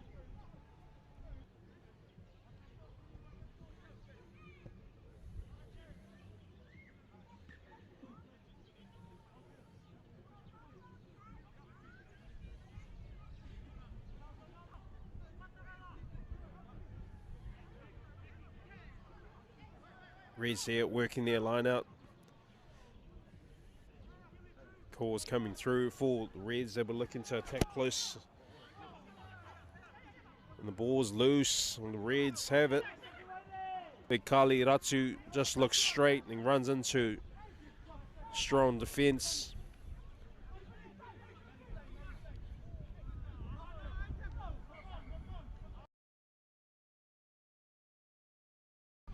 Big boys from the Bears just sizing up the opposition that's coming through. Very crucial defensive play there.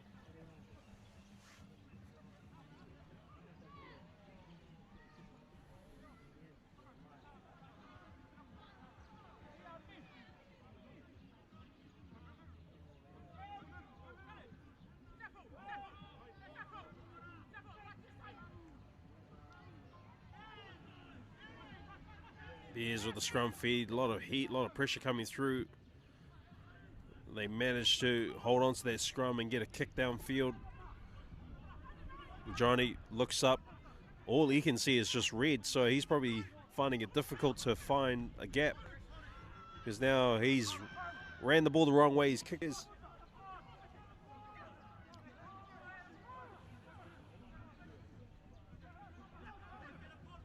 Big Toto puts his head down and gets involved with the game.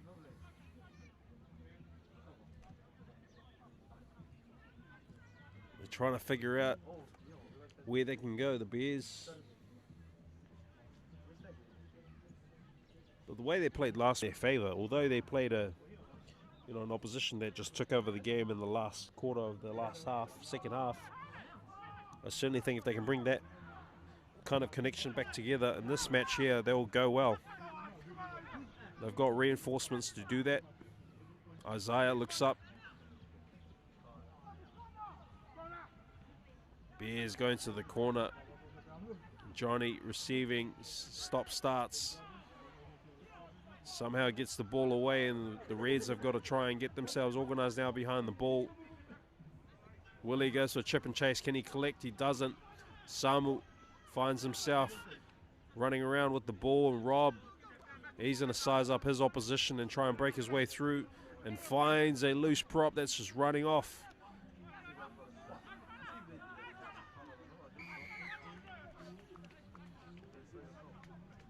Runs into danger, however. And Mara Atamu right on top. Great anticipation of the breakdown, where the contact area is and where the ball becomes available.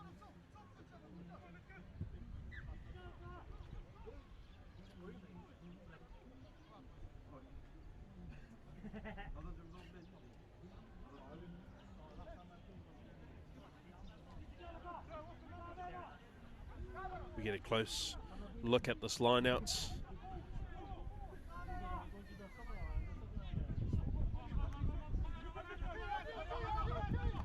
Kiana Pomare gets up and disrupts the Reds' line-outs. Great play there coming through by the Bears.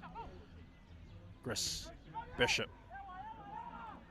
puts one up high. Johnny right under it. Catches it just outside the 22, and now Johnny doing what Johnny does.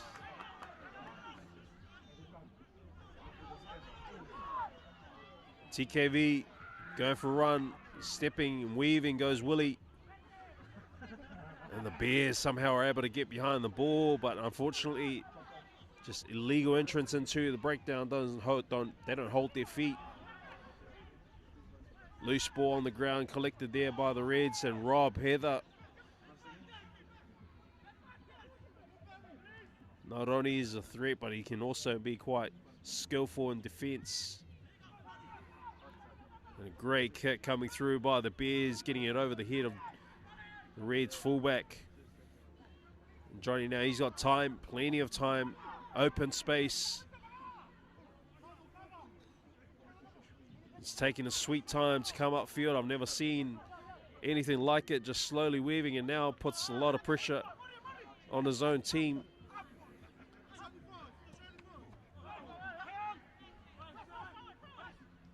Somehow the TKV Reds still have it. And what do you know, the president of the ARORANGI Bears makes an entrance onto this game. And he lets the Reds know that he's here to play.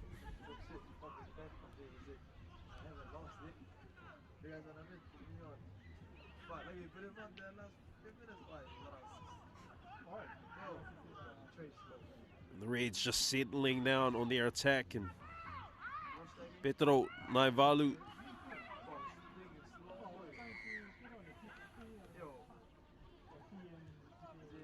Perry Ione there just barking orders, just barking to his players, get the ball into the right hands on the field. And the boys come up trumps with the penalty.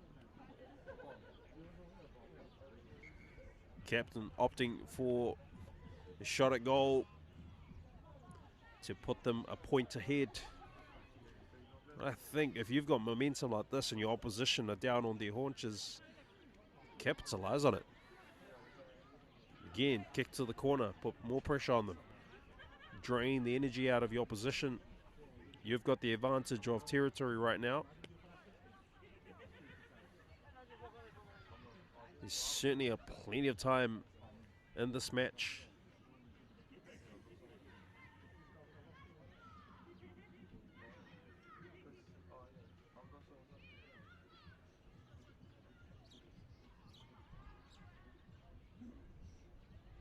However, Perry on it with the kick and gets it through the sticks, and certainly a decision that's come right for them.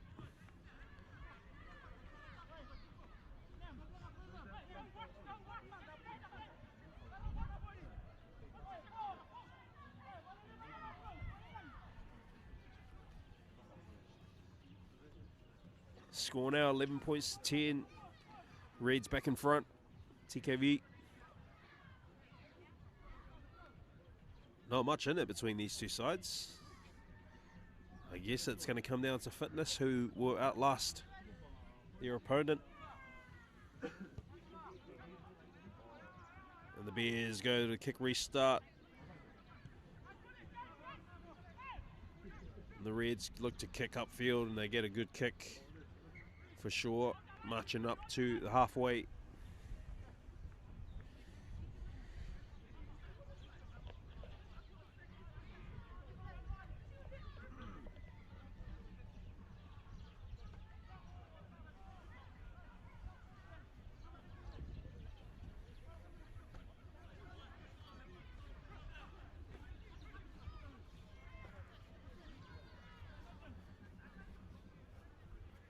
The Bears with the throw in, just inside their half. Basil unleashes the back line. You got the big forward sitting there and second receiver.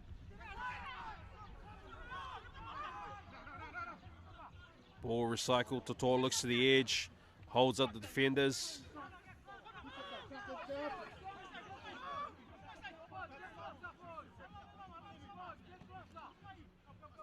Simi Watchman gets involved with the game.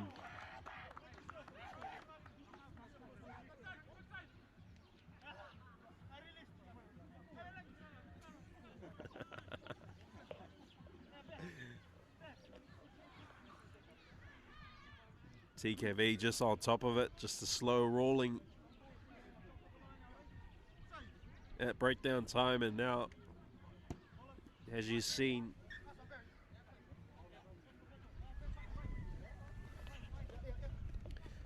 instant reactions coming through.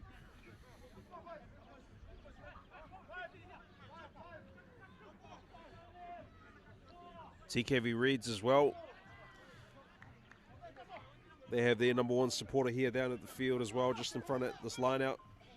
Prime Minister Mark Brown sitting sideline is supporting what is going to be a try possible. No, it doesn't. But just extending a big welcome and kia ora to our Prime Minister Mark Brown, who's sitting sideline here in this match, supporting his team as he has been so far this season.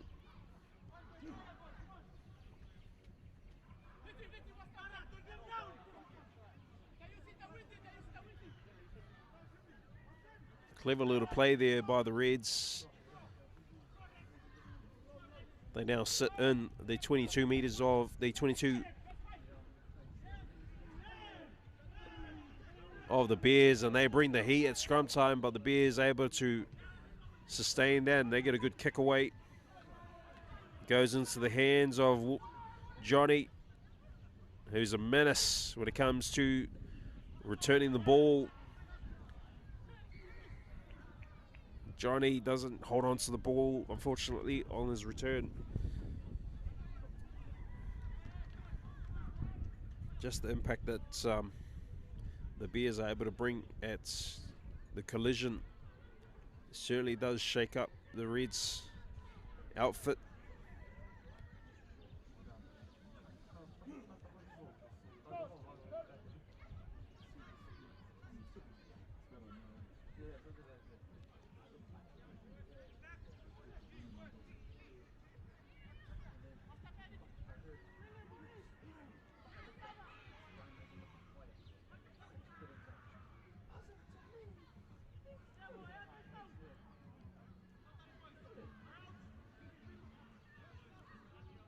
Bears really with the scrum feed.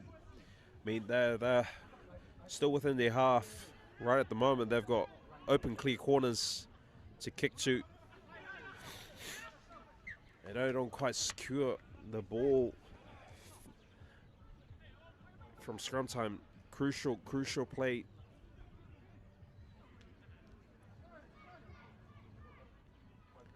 Which will have a big impact in this game, I believe. And I think there's something The Bears have just got to tidy up for sure. It's unnecessary errors such as that.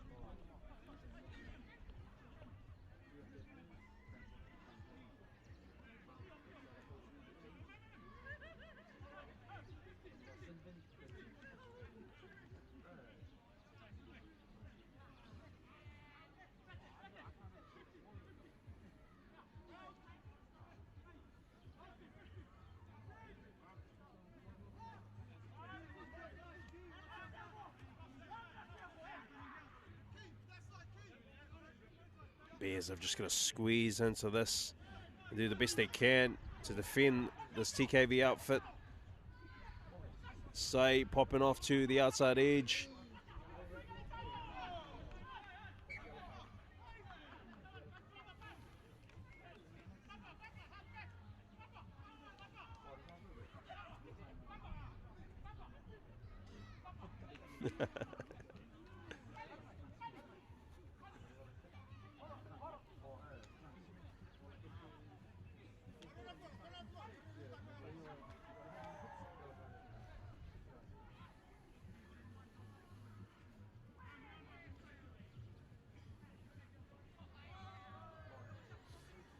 This TKV team is a dangerous outfit when it comes to especially attacking in the opposition 22. You can expect anything from them. They're able to work things off the back of the scrum. They're able to work things in the middle part of the field with their back line. Are very deceiving when it comes to attack, and it could be costly for any team. It just depends on the decisions that they make and also the execution of that decision. As we await at the moment substitutions that are coming on for the ARORANGI Bears, early substitution that's come on.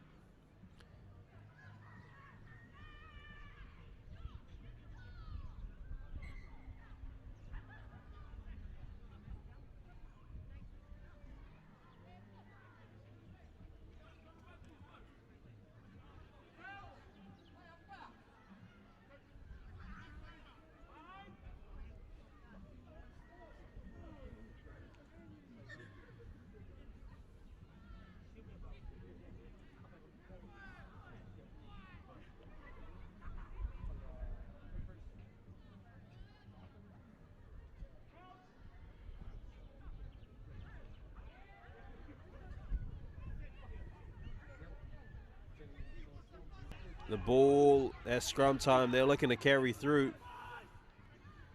Perry there with the attack, drops one off. Josh Koroi sits right on the deck. Oh. Gives it back to them, Toto able to pounce right on top of it. That just made less work for the Bears.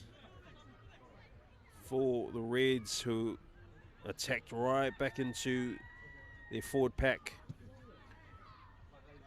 And that's something they've got to learn.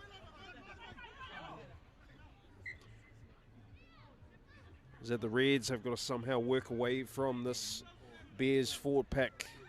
Because that really is where their danger is the forward pack of the Bears.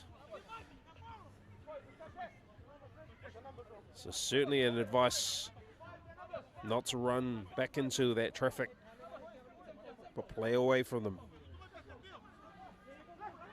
Kiana Pomare, key man for the Bears up in the air. Once again, the disconnection between 9 and 10 is proving a problem for the ARORANGI Bears.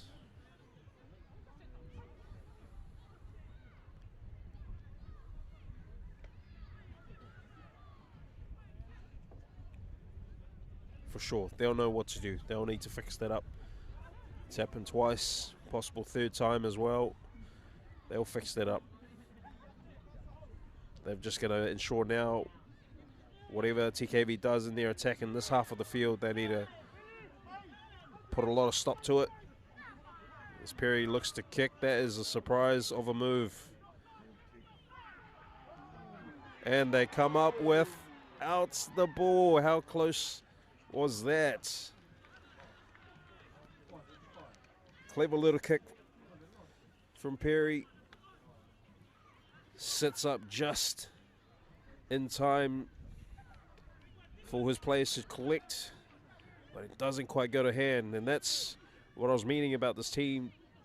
They're full of surprises. They can do whatever when it comes to being in the opposition half or even the danger zone. They've got the caliber to attack from player number 1 through to 15 anywhere on the field, anyhow on the field. And we've certainly seen a little bit of that. It's just their decision making and the execution that'll be the difference, and they put a lot of pressure back into this, and when they scrum back, they're pretty excited about this.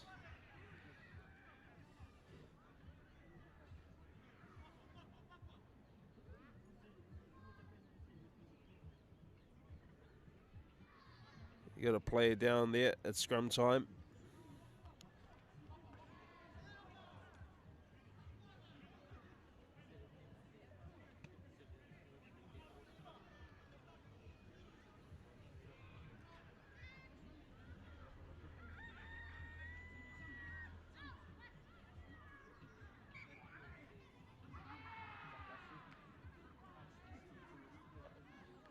The Bears there just felt the heat at scrum time, and I think one of their players certainly rolled back. The Reds now hot on attack.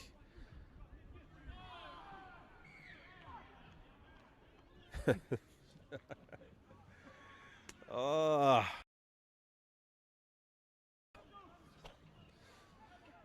mean, how hard is it to see that there is your own player in front of you to not run into him? Maybe he thought it was the other red jersey that has ARORANGI Bears on it. Maybe he thought that was the guy I need to run into. The referee says nada.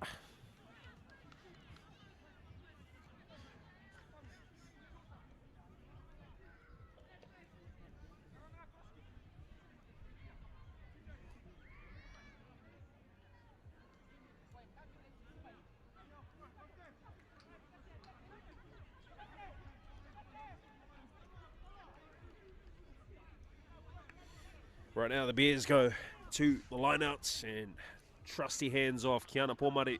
And finally we have a better connection now between 9 and 10. Isaiah, he's alone out on the edge and just holds his defender up.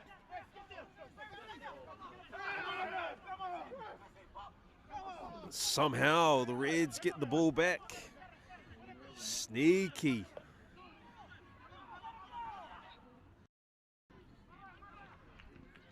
The Reds winning the ball and going to the other opposite end of the field. They're getting themselves set. They're looking for slow ball coming through. Mara Adamu stands up the opposition and has a lie down and distributes the ball back. Perry Ioane looks to the corner. Ice catches it out on the edge. A floating ball. Rob Heather looks to kick midfield. No one there to catch. The Reds finally have it.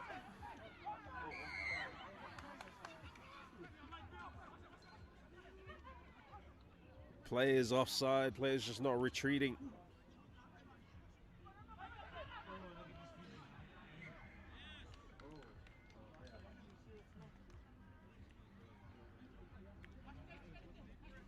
Slowing the tempo down. The TKV Reds opting to kick for goal, and why not? When you've been running around trying to create something and you're not able to get through, and all of a sudden you have an opportunity presented to you in front of the sticks. He's been going well with his kicking so far, Perry. Missed the conversion, but all his penalty kicks have been successful so far, so I would imagine this one being straight in front, he would have no issues with converting this.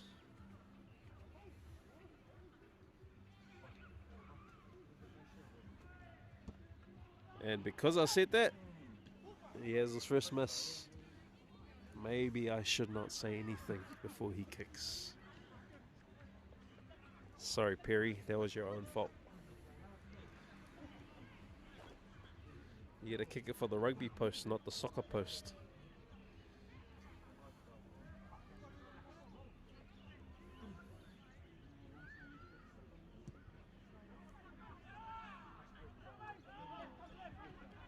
The Bears with a kick restart from the 22. They go well. Right now they got a lot of retreating Reds players, and it's a play on for the Bears. Weaving their way through, but don't quite get the pass off to the right person. And TKV Reds come up trumps with the ball on their 40-meter.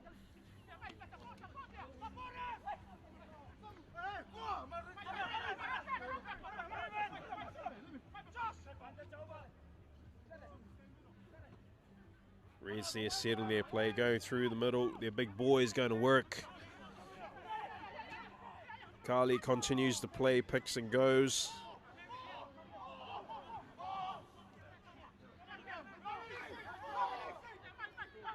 Just going to roll away the Bears. Perry sizes up for a kick. Instead gets caught and goes forward. Flying ball around the back there. Scrambling.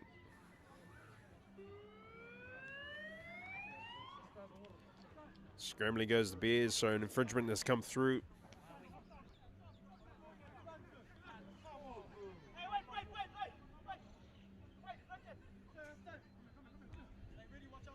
As the halftime hooter comes about, Perry Yonet decides to tap and kicks the ball out, but it doesn't go out.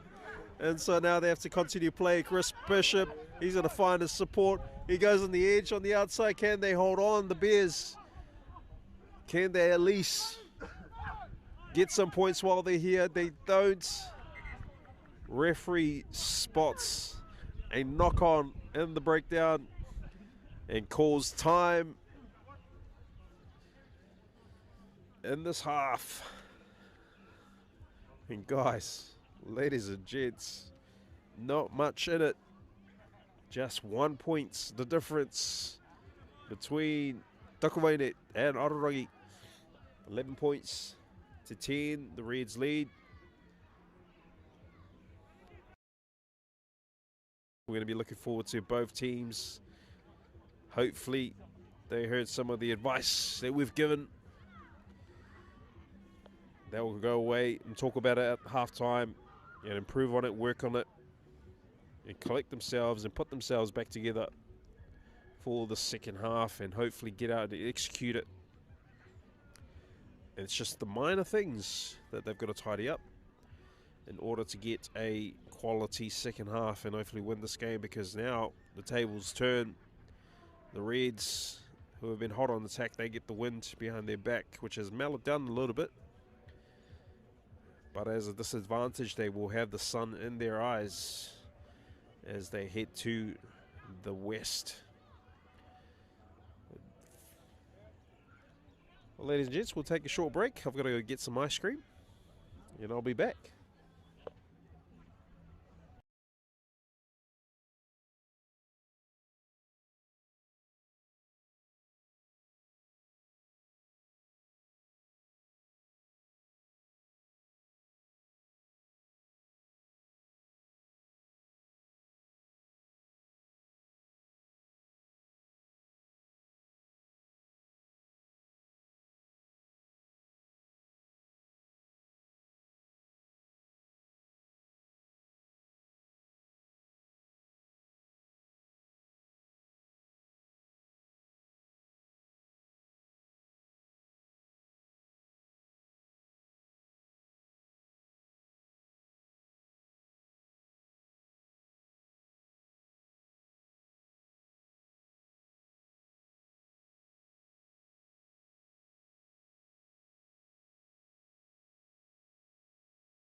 All right, welcome back, ladies and gents. That was delicious.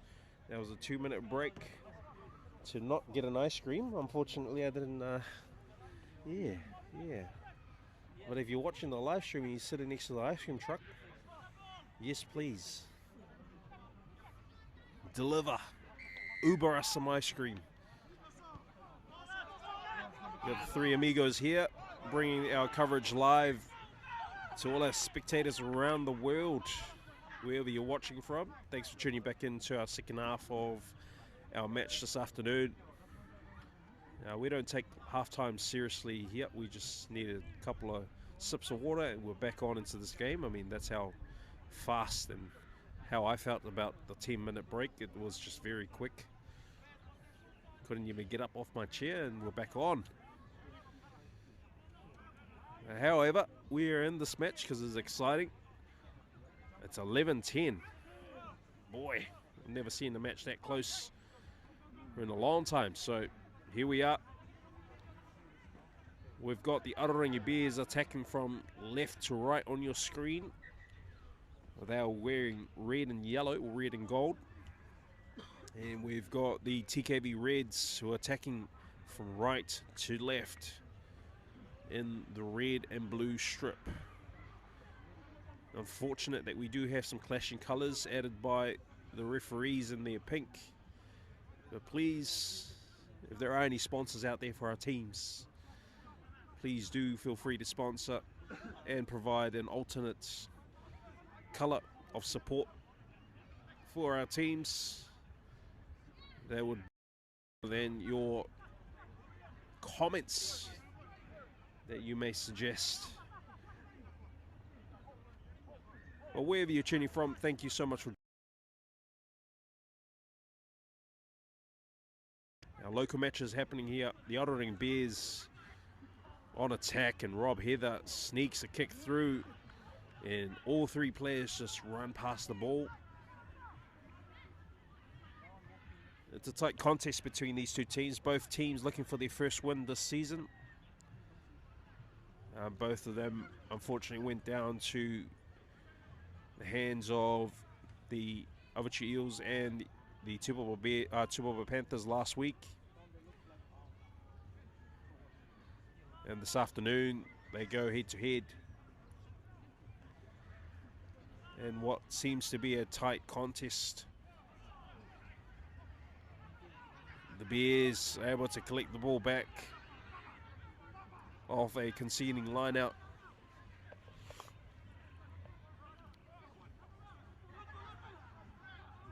The Bears just going forward. Rob Heather just puts his head and his shoulders down and goes forward.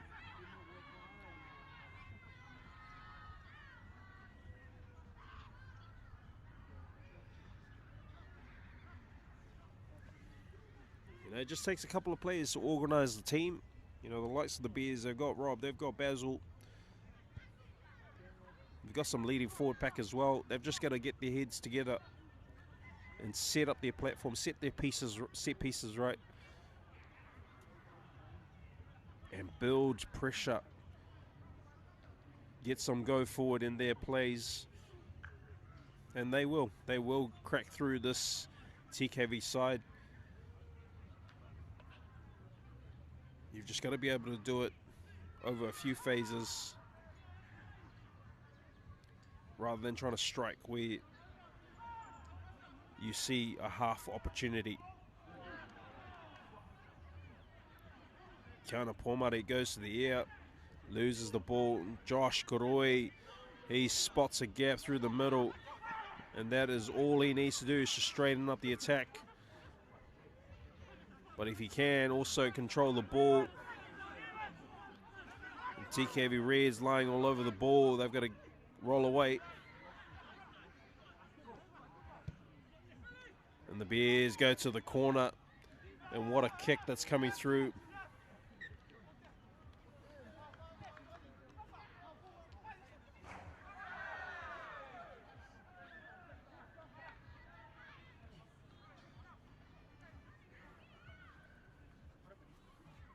Great kick into the corner there. The Bears have a defending opportunity to also put some pressure on TKV, who are pinned in their end.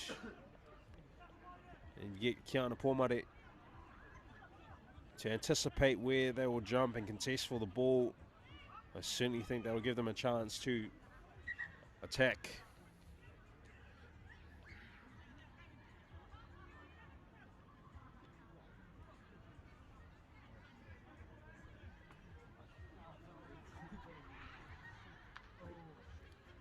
Got the reinforcements coming on for the Reds. I certainly think this will make the difference in this match and extend the scoreboard, but key positions.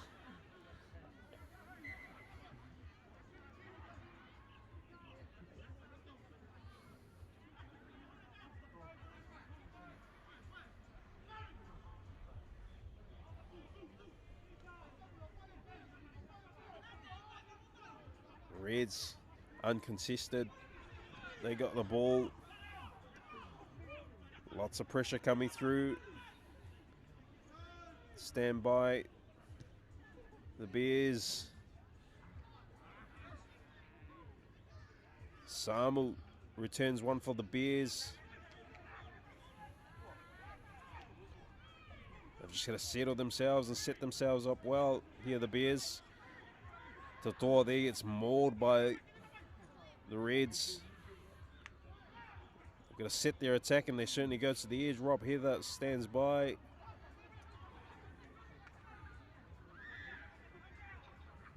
Working their way through. The Bears are trying everything they can, and this TKV Reds defense is just menace at the moment. Quick line speed coming up and just causing a lot of pressure. He breaks through there, the Bears. The ball is available. Bears is just going to dig that out.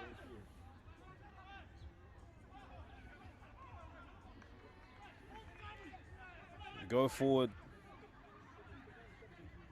They're working their way through the Bears. This is quite good, actually. They're shifting the TKV team across the field, but somehow the ball's on the ground.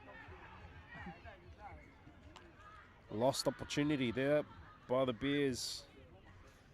Great defense by TKV Reds. I think they had a hand in that last sequence and disrupted the play, and find themselves now with a defensive scrum with the Bears able to now take this opportunity to attack.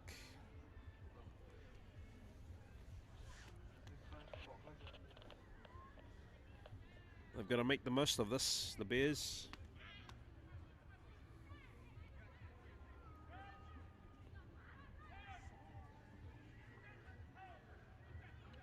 For sure, this opportunity won't come often in this second half, so they want to make the most of it. Without a doubt, Rob Heather goes around the back of the scrum, distributes and finds his men in support. And Basil Matapo scores one for his team and put them back in the lead. Very, very important try for the Bears.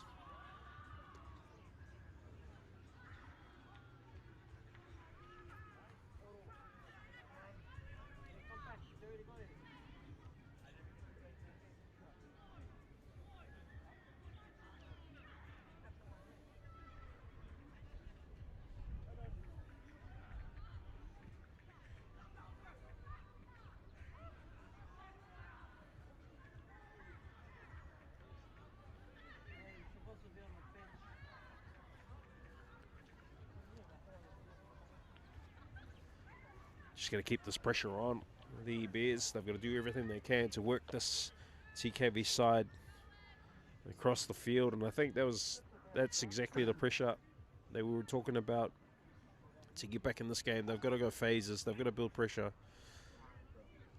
and try and work their way through. The kick is unsuccessful from Basil, utilising their strength And for the Reds, they've just got to have clean ball. They've got to make sure they take care of the ball as well.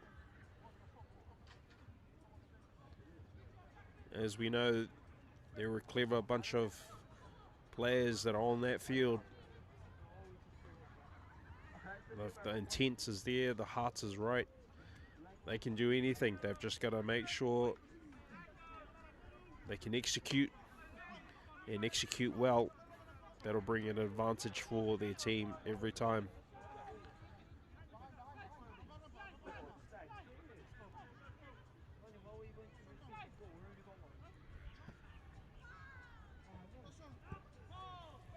As Perry gets us off to a restart. Strong collision coming through.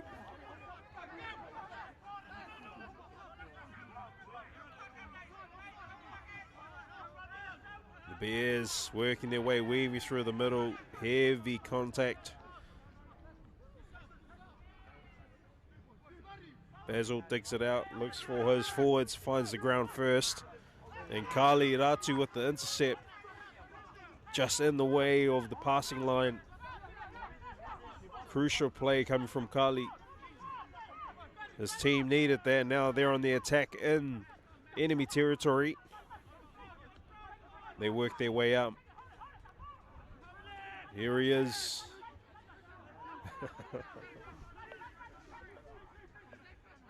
Big Mive.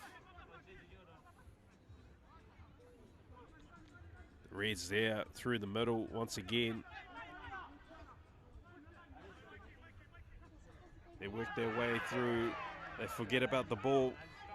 And the Bears, they don't wait for any opportunity. They take it when it serves. And now we're on the opposite side of the field. Samu misses the ball, and somehow the Reds get the ball back. And what a play. Retreating, that's certainly part of the rules. You've got to retreat, even if you are put on side. Bugger me, that was a great play. Certainly would have given them a better possession and opportunity to try and do something with the ball in the right part of the field.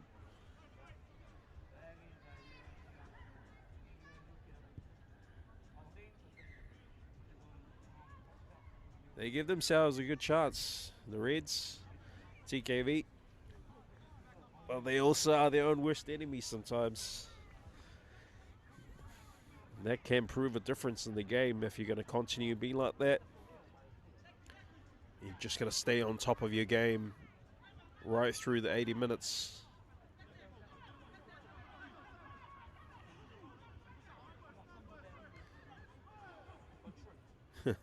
Bears throws a dummy.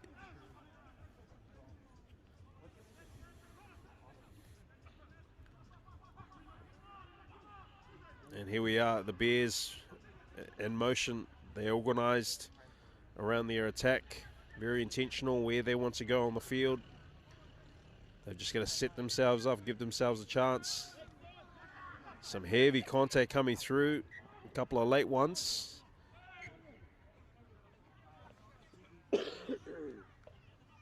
Referee doesn't call the late. It certainly will be a knock-on played.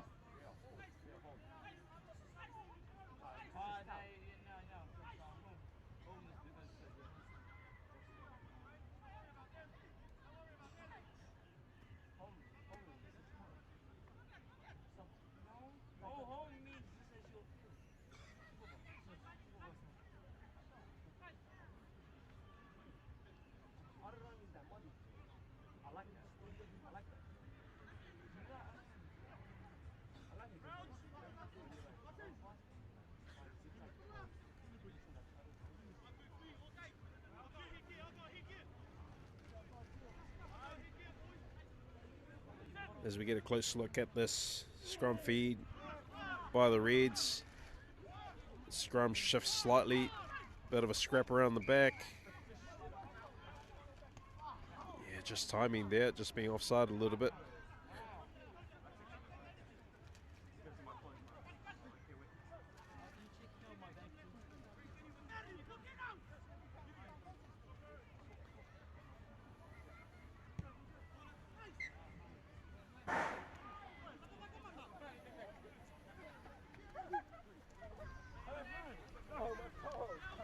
Kick to the edge.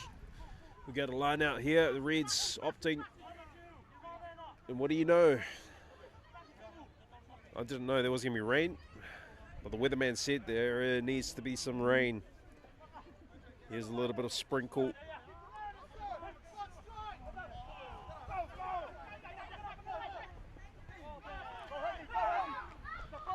Ball's just all over the place at the moment. The Bears, can they score?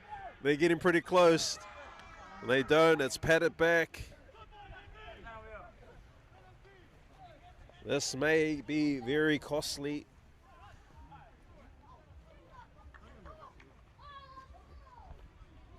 Decisions to be made there. The ball was patted into touch, which I'm sure constitutes as a penalty.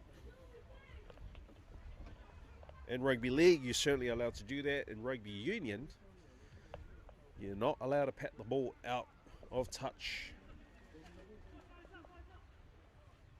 And especially in a try scoring opportunity,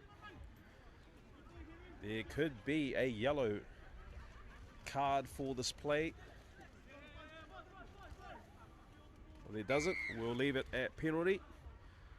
I suppose it was infield rather than in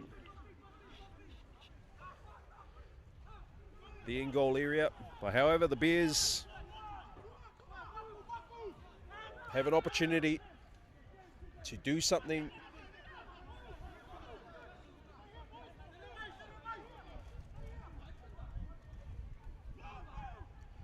Keeping it close.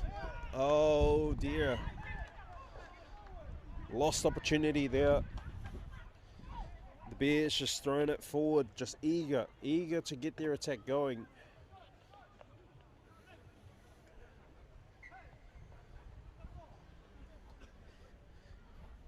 Just some silly errors, unfortunate for the Bears. They were given the opportunity on the platter and they throw it away.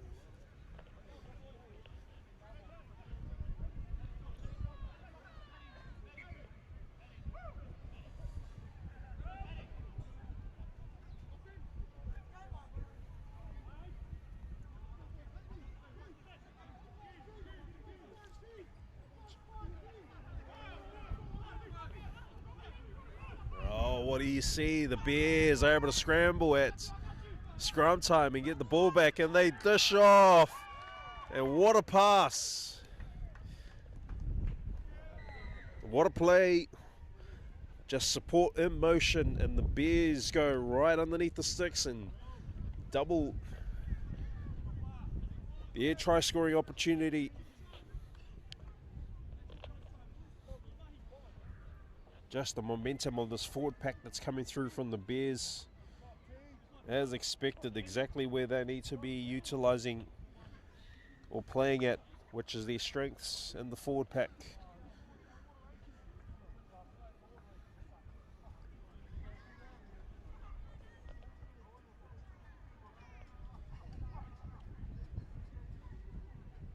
They bring their score to 20. Kick to come. Certainly think will be an easy one for Bears, and he certainly gets it. 22 points to 11.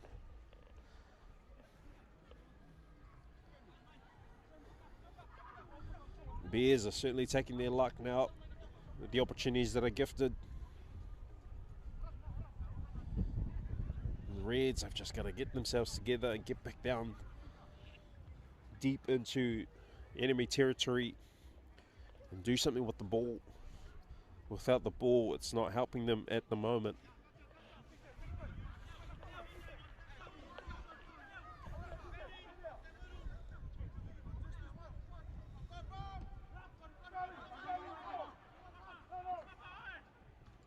The Bears receive the kick, restarts. Big Totoa. The ball pops out. Players are not rolling away, they've got to roll away.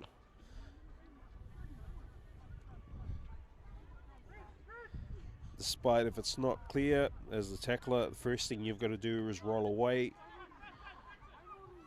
And he doesn't do that.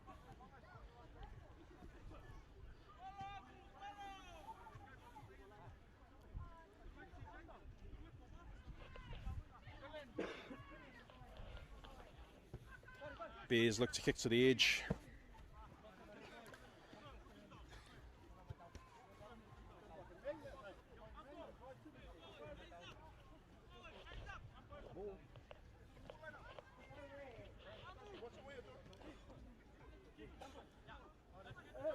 Bears go to a line-out throw.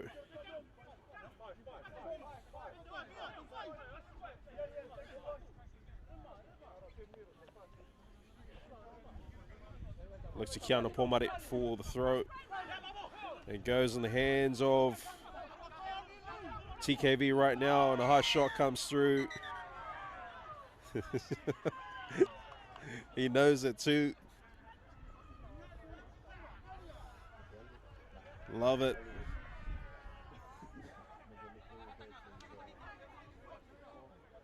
It was a hard tackle. There should have been a penalty, but because of the impact of our Hollywood actors that he's able to increase, he's able to influence the referee to say, ref, that should be off with a yellow. I'll give him the Grammy Awards, man. Well done, Kali. Scrappy there, the Reds. They want it. They're going to keep it. They're going to run it. They cut through the middle. Well, the Bears are still able to hold on to defense. Heavy collision coming through by the Bears, and why not? They want to own this territory. They want to defend their way in this match, and they are standing up right now despite the lack of numbers on their bench, the reinforcements they have. They're still strong at heart at the moment. Pressure coming through. There's a second offence. This might be very costly.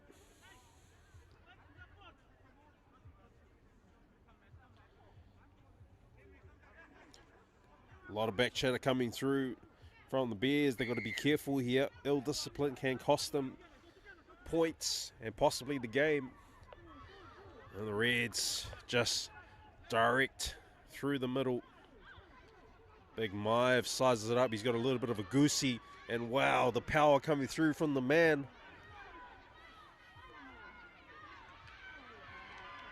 They got pretty close, the Reds, but they don't quite get around to getting the 5-pointer. Referee calls them back. There's an infringement there, playing an advantage. Reds here, they're just going to decide to tap and go. They're not going to waste any time. And the big Samoan beast, Aloisi, look to the edge, and the Reds, TKV, they dot down in the corner.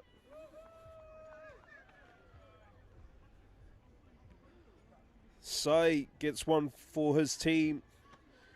A 5-pointer, a very important one too, to bring them back into this match. There's not much at all that separates the two now, and it's anyone's game. They've got to score a converted try again, the Reds, to win this match.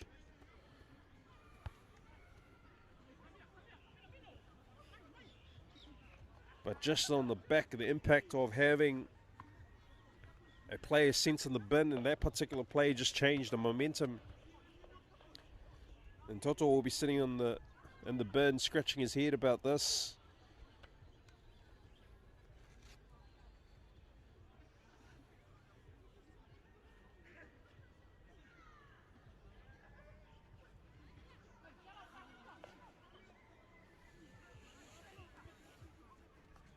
TKV are back in this game. Got a conversion to come.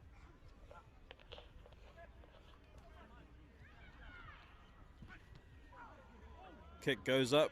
Kick doesn't go through. Good strike. Just waves it out to the right side of the post. TKV's back in this match. This now poses a different kind of threat, especially for the Bears. They've got the lead at the moment, and they're taking their sweet time to get this restart going. But I also hope that they don't drop in intensity and they still pick up the intensity and attack on defense.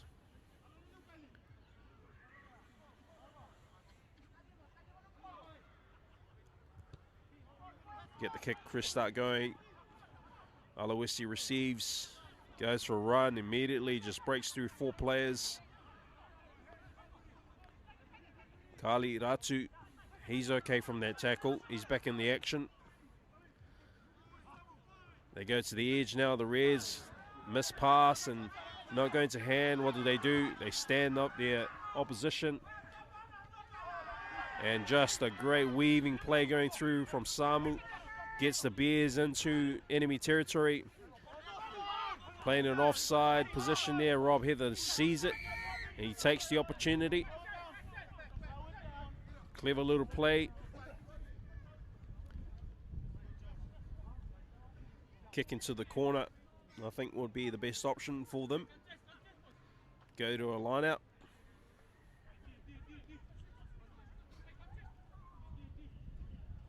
The line out seems to be working really well for them.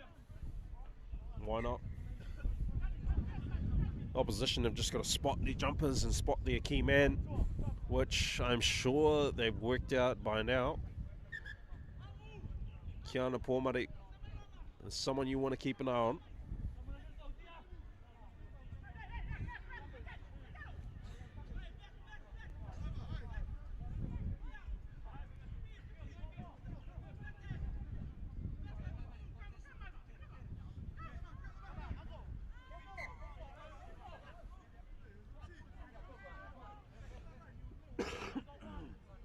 Excuse me. The Bears with the throw in. Great jump there by Kiana.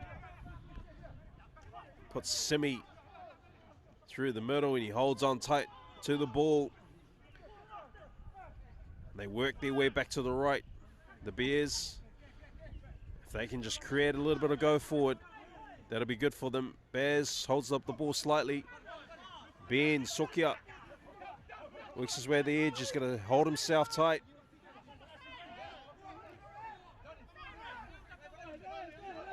Reds could be penalised here. Playing an advantage, I would hope. Kiana drops it off to his oncoming prop. Be creating momentum now. There's a bit of pressure coming through from the Bears.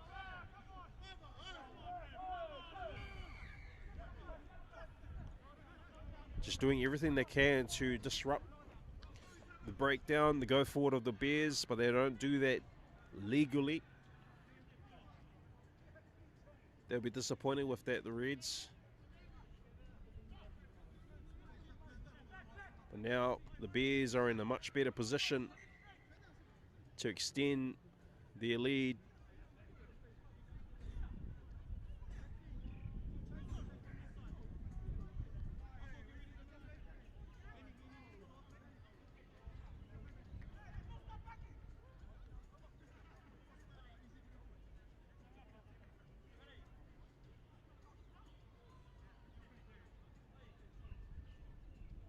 Opting for the 3 points here. Why not when you've got the Reds trailing you?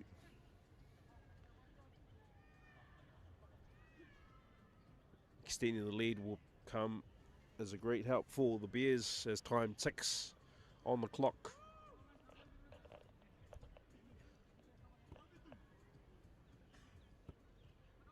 As we stand by for the kick, Basil, he's up against no conditions whatsoever. The ground's a bit slippery, but there is no wind at this time. He's just going to kick it straight through the middle, and he does. Very important kick by the ARORANGI Bears. Basil extending the lead. Score now 25 points to 16. Not much in it at all. There's still plenty of time on the clock. TKV go to a short kickoff. They lose the ball back. They're the Bears, and they also throw it further back. Puts on a lot more pressure.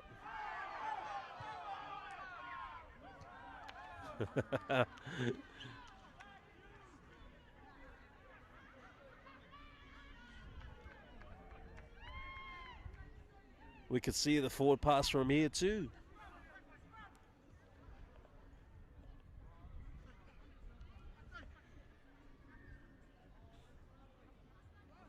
The Bears a bit disappointed with that. Too relaxed on the kick return, took it for granted. And now they find themselves on the line. They've got to keep their intent. They've got to stay engaged and locked in on the plays and not relax after scoring some points. Because now they're backed up on their line.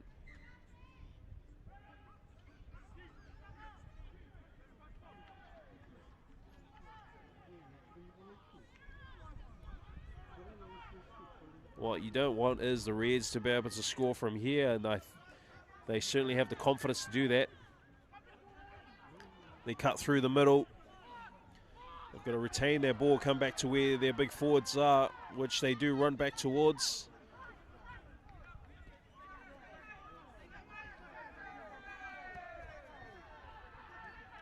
Kali Ratu gets some go forward for his team. Aloisi setting the platform. They got numbers out to the left. And they spill the beans.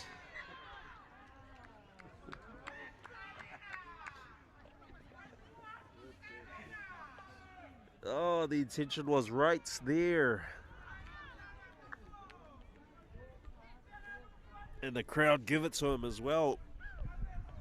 One job, catch and pass.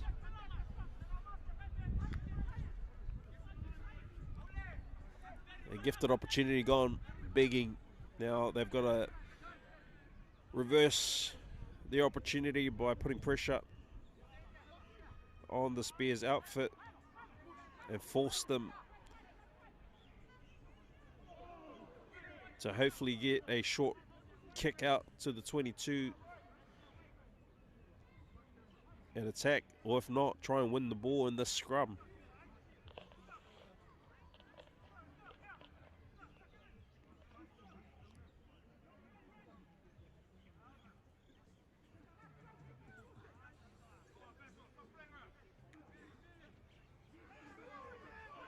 And the Reds putting on a lot of heat. And Toto on the edge there, just standing up, not able to concede.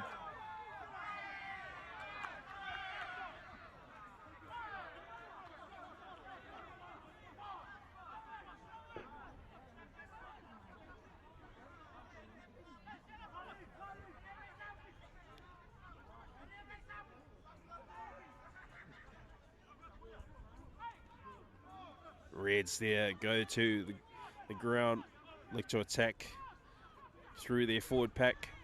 Aloisi puts a big shoulder through, ball's on the ground and lost.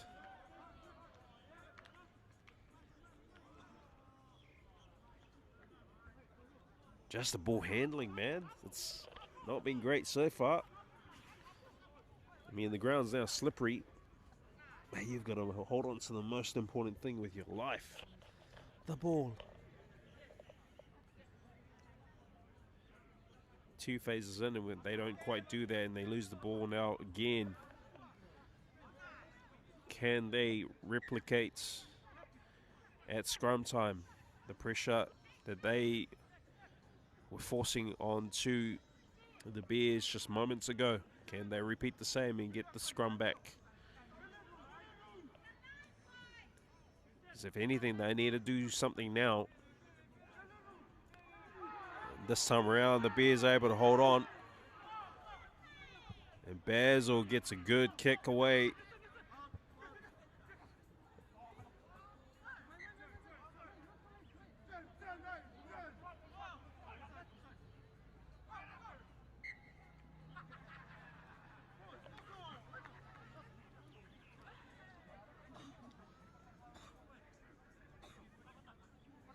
.22 meters out. What can the Reds do? What can TKV produce?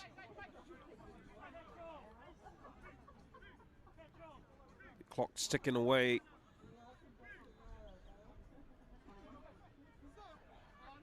They managed to get the ball into their hands.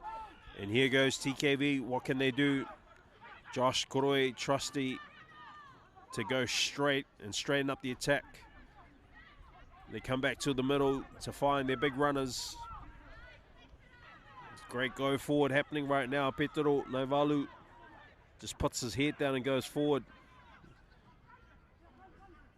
Kali Ratu chucks in a goose. He changes the gear, runs into Magic. And he's held up at the moment. This could be a very effective play by the Bears. And it is. They win the ball back.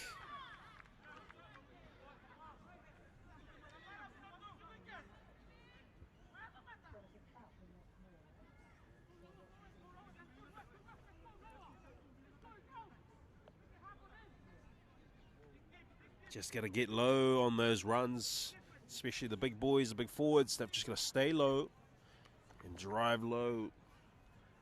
Staying up too high, especially if you're that tall, makes it easier. Easier for the defenders, and they read that really well, the Bears.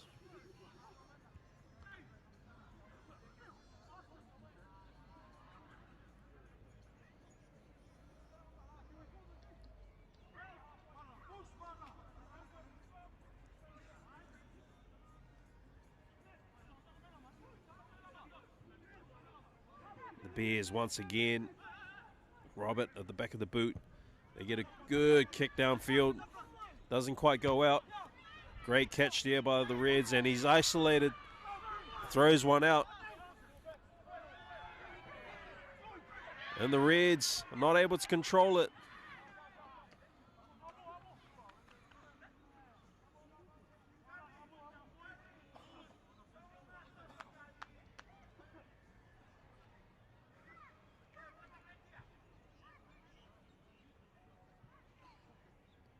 Boy, oh boy. Anything could have happened there.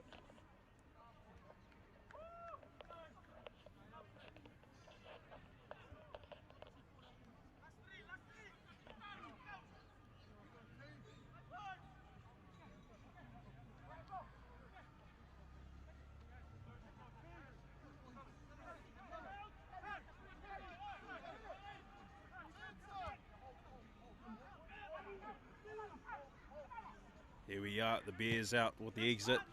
Bears will get a kick away. Judges that perfectly, and it stays in. A great return run there. TKV doing so well on the return. And a high shot coming through. Ben Sukia. And just the backlash of the plays happening.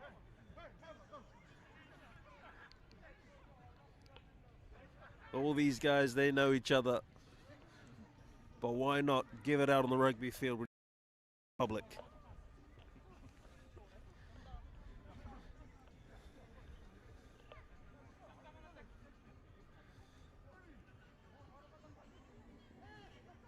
Ben knows it. He's obviously headed to the bin. Sits out possibly the rest of the game. And Perrione goes for a tap.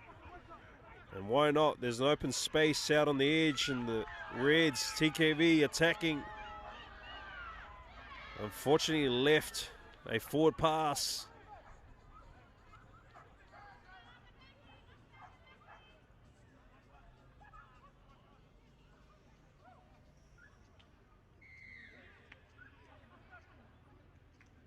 No, a late tackle, maybe? Okay.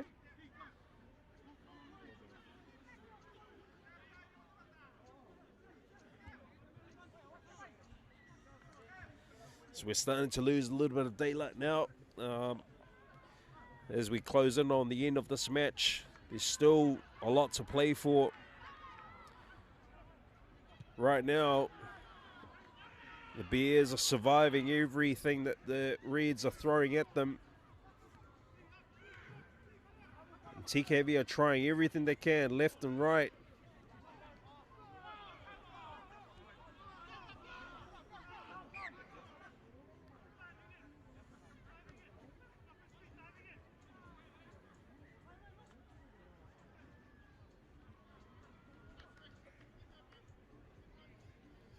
Ooh-wee.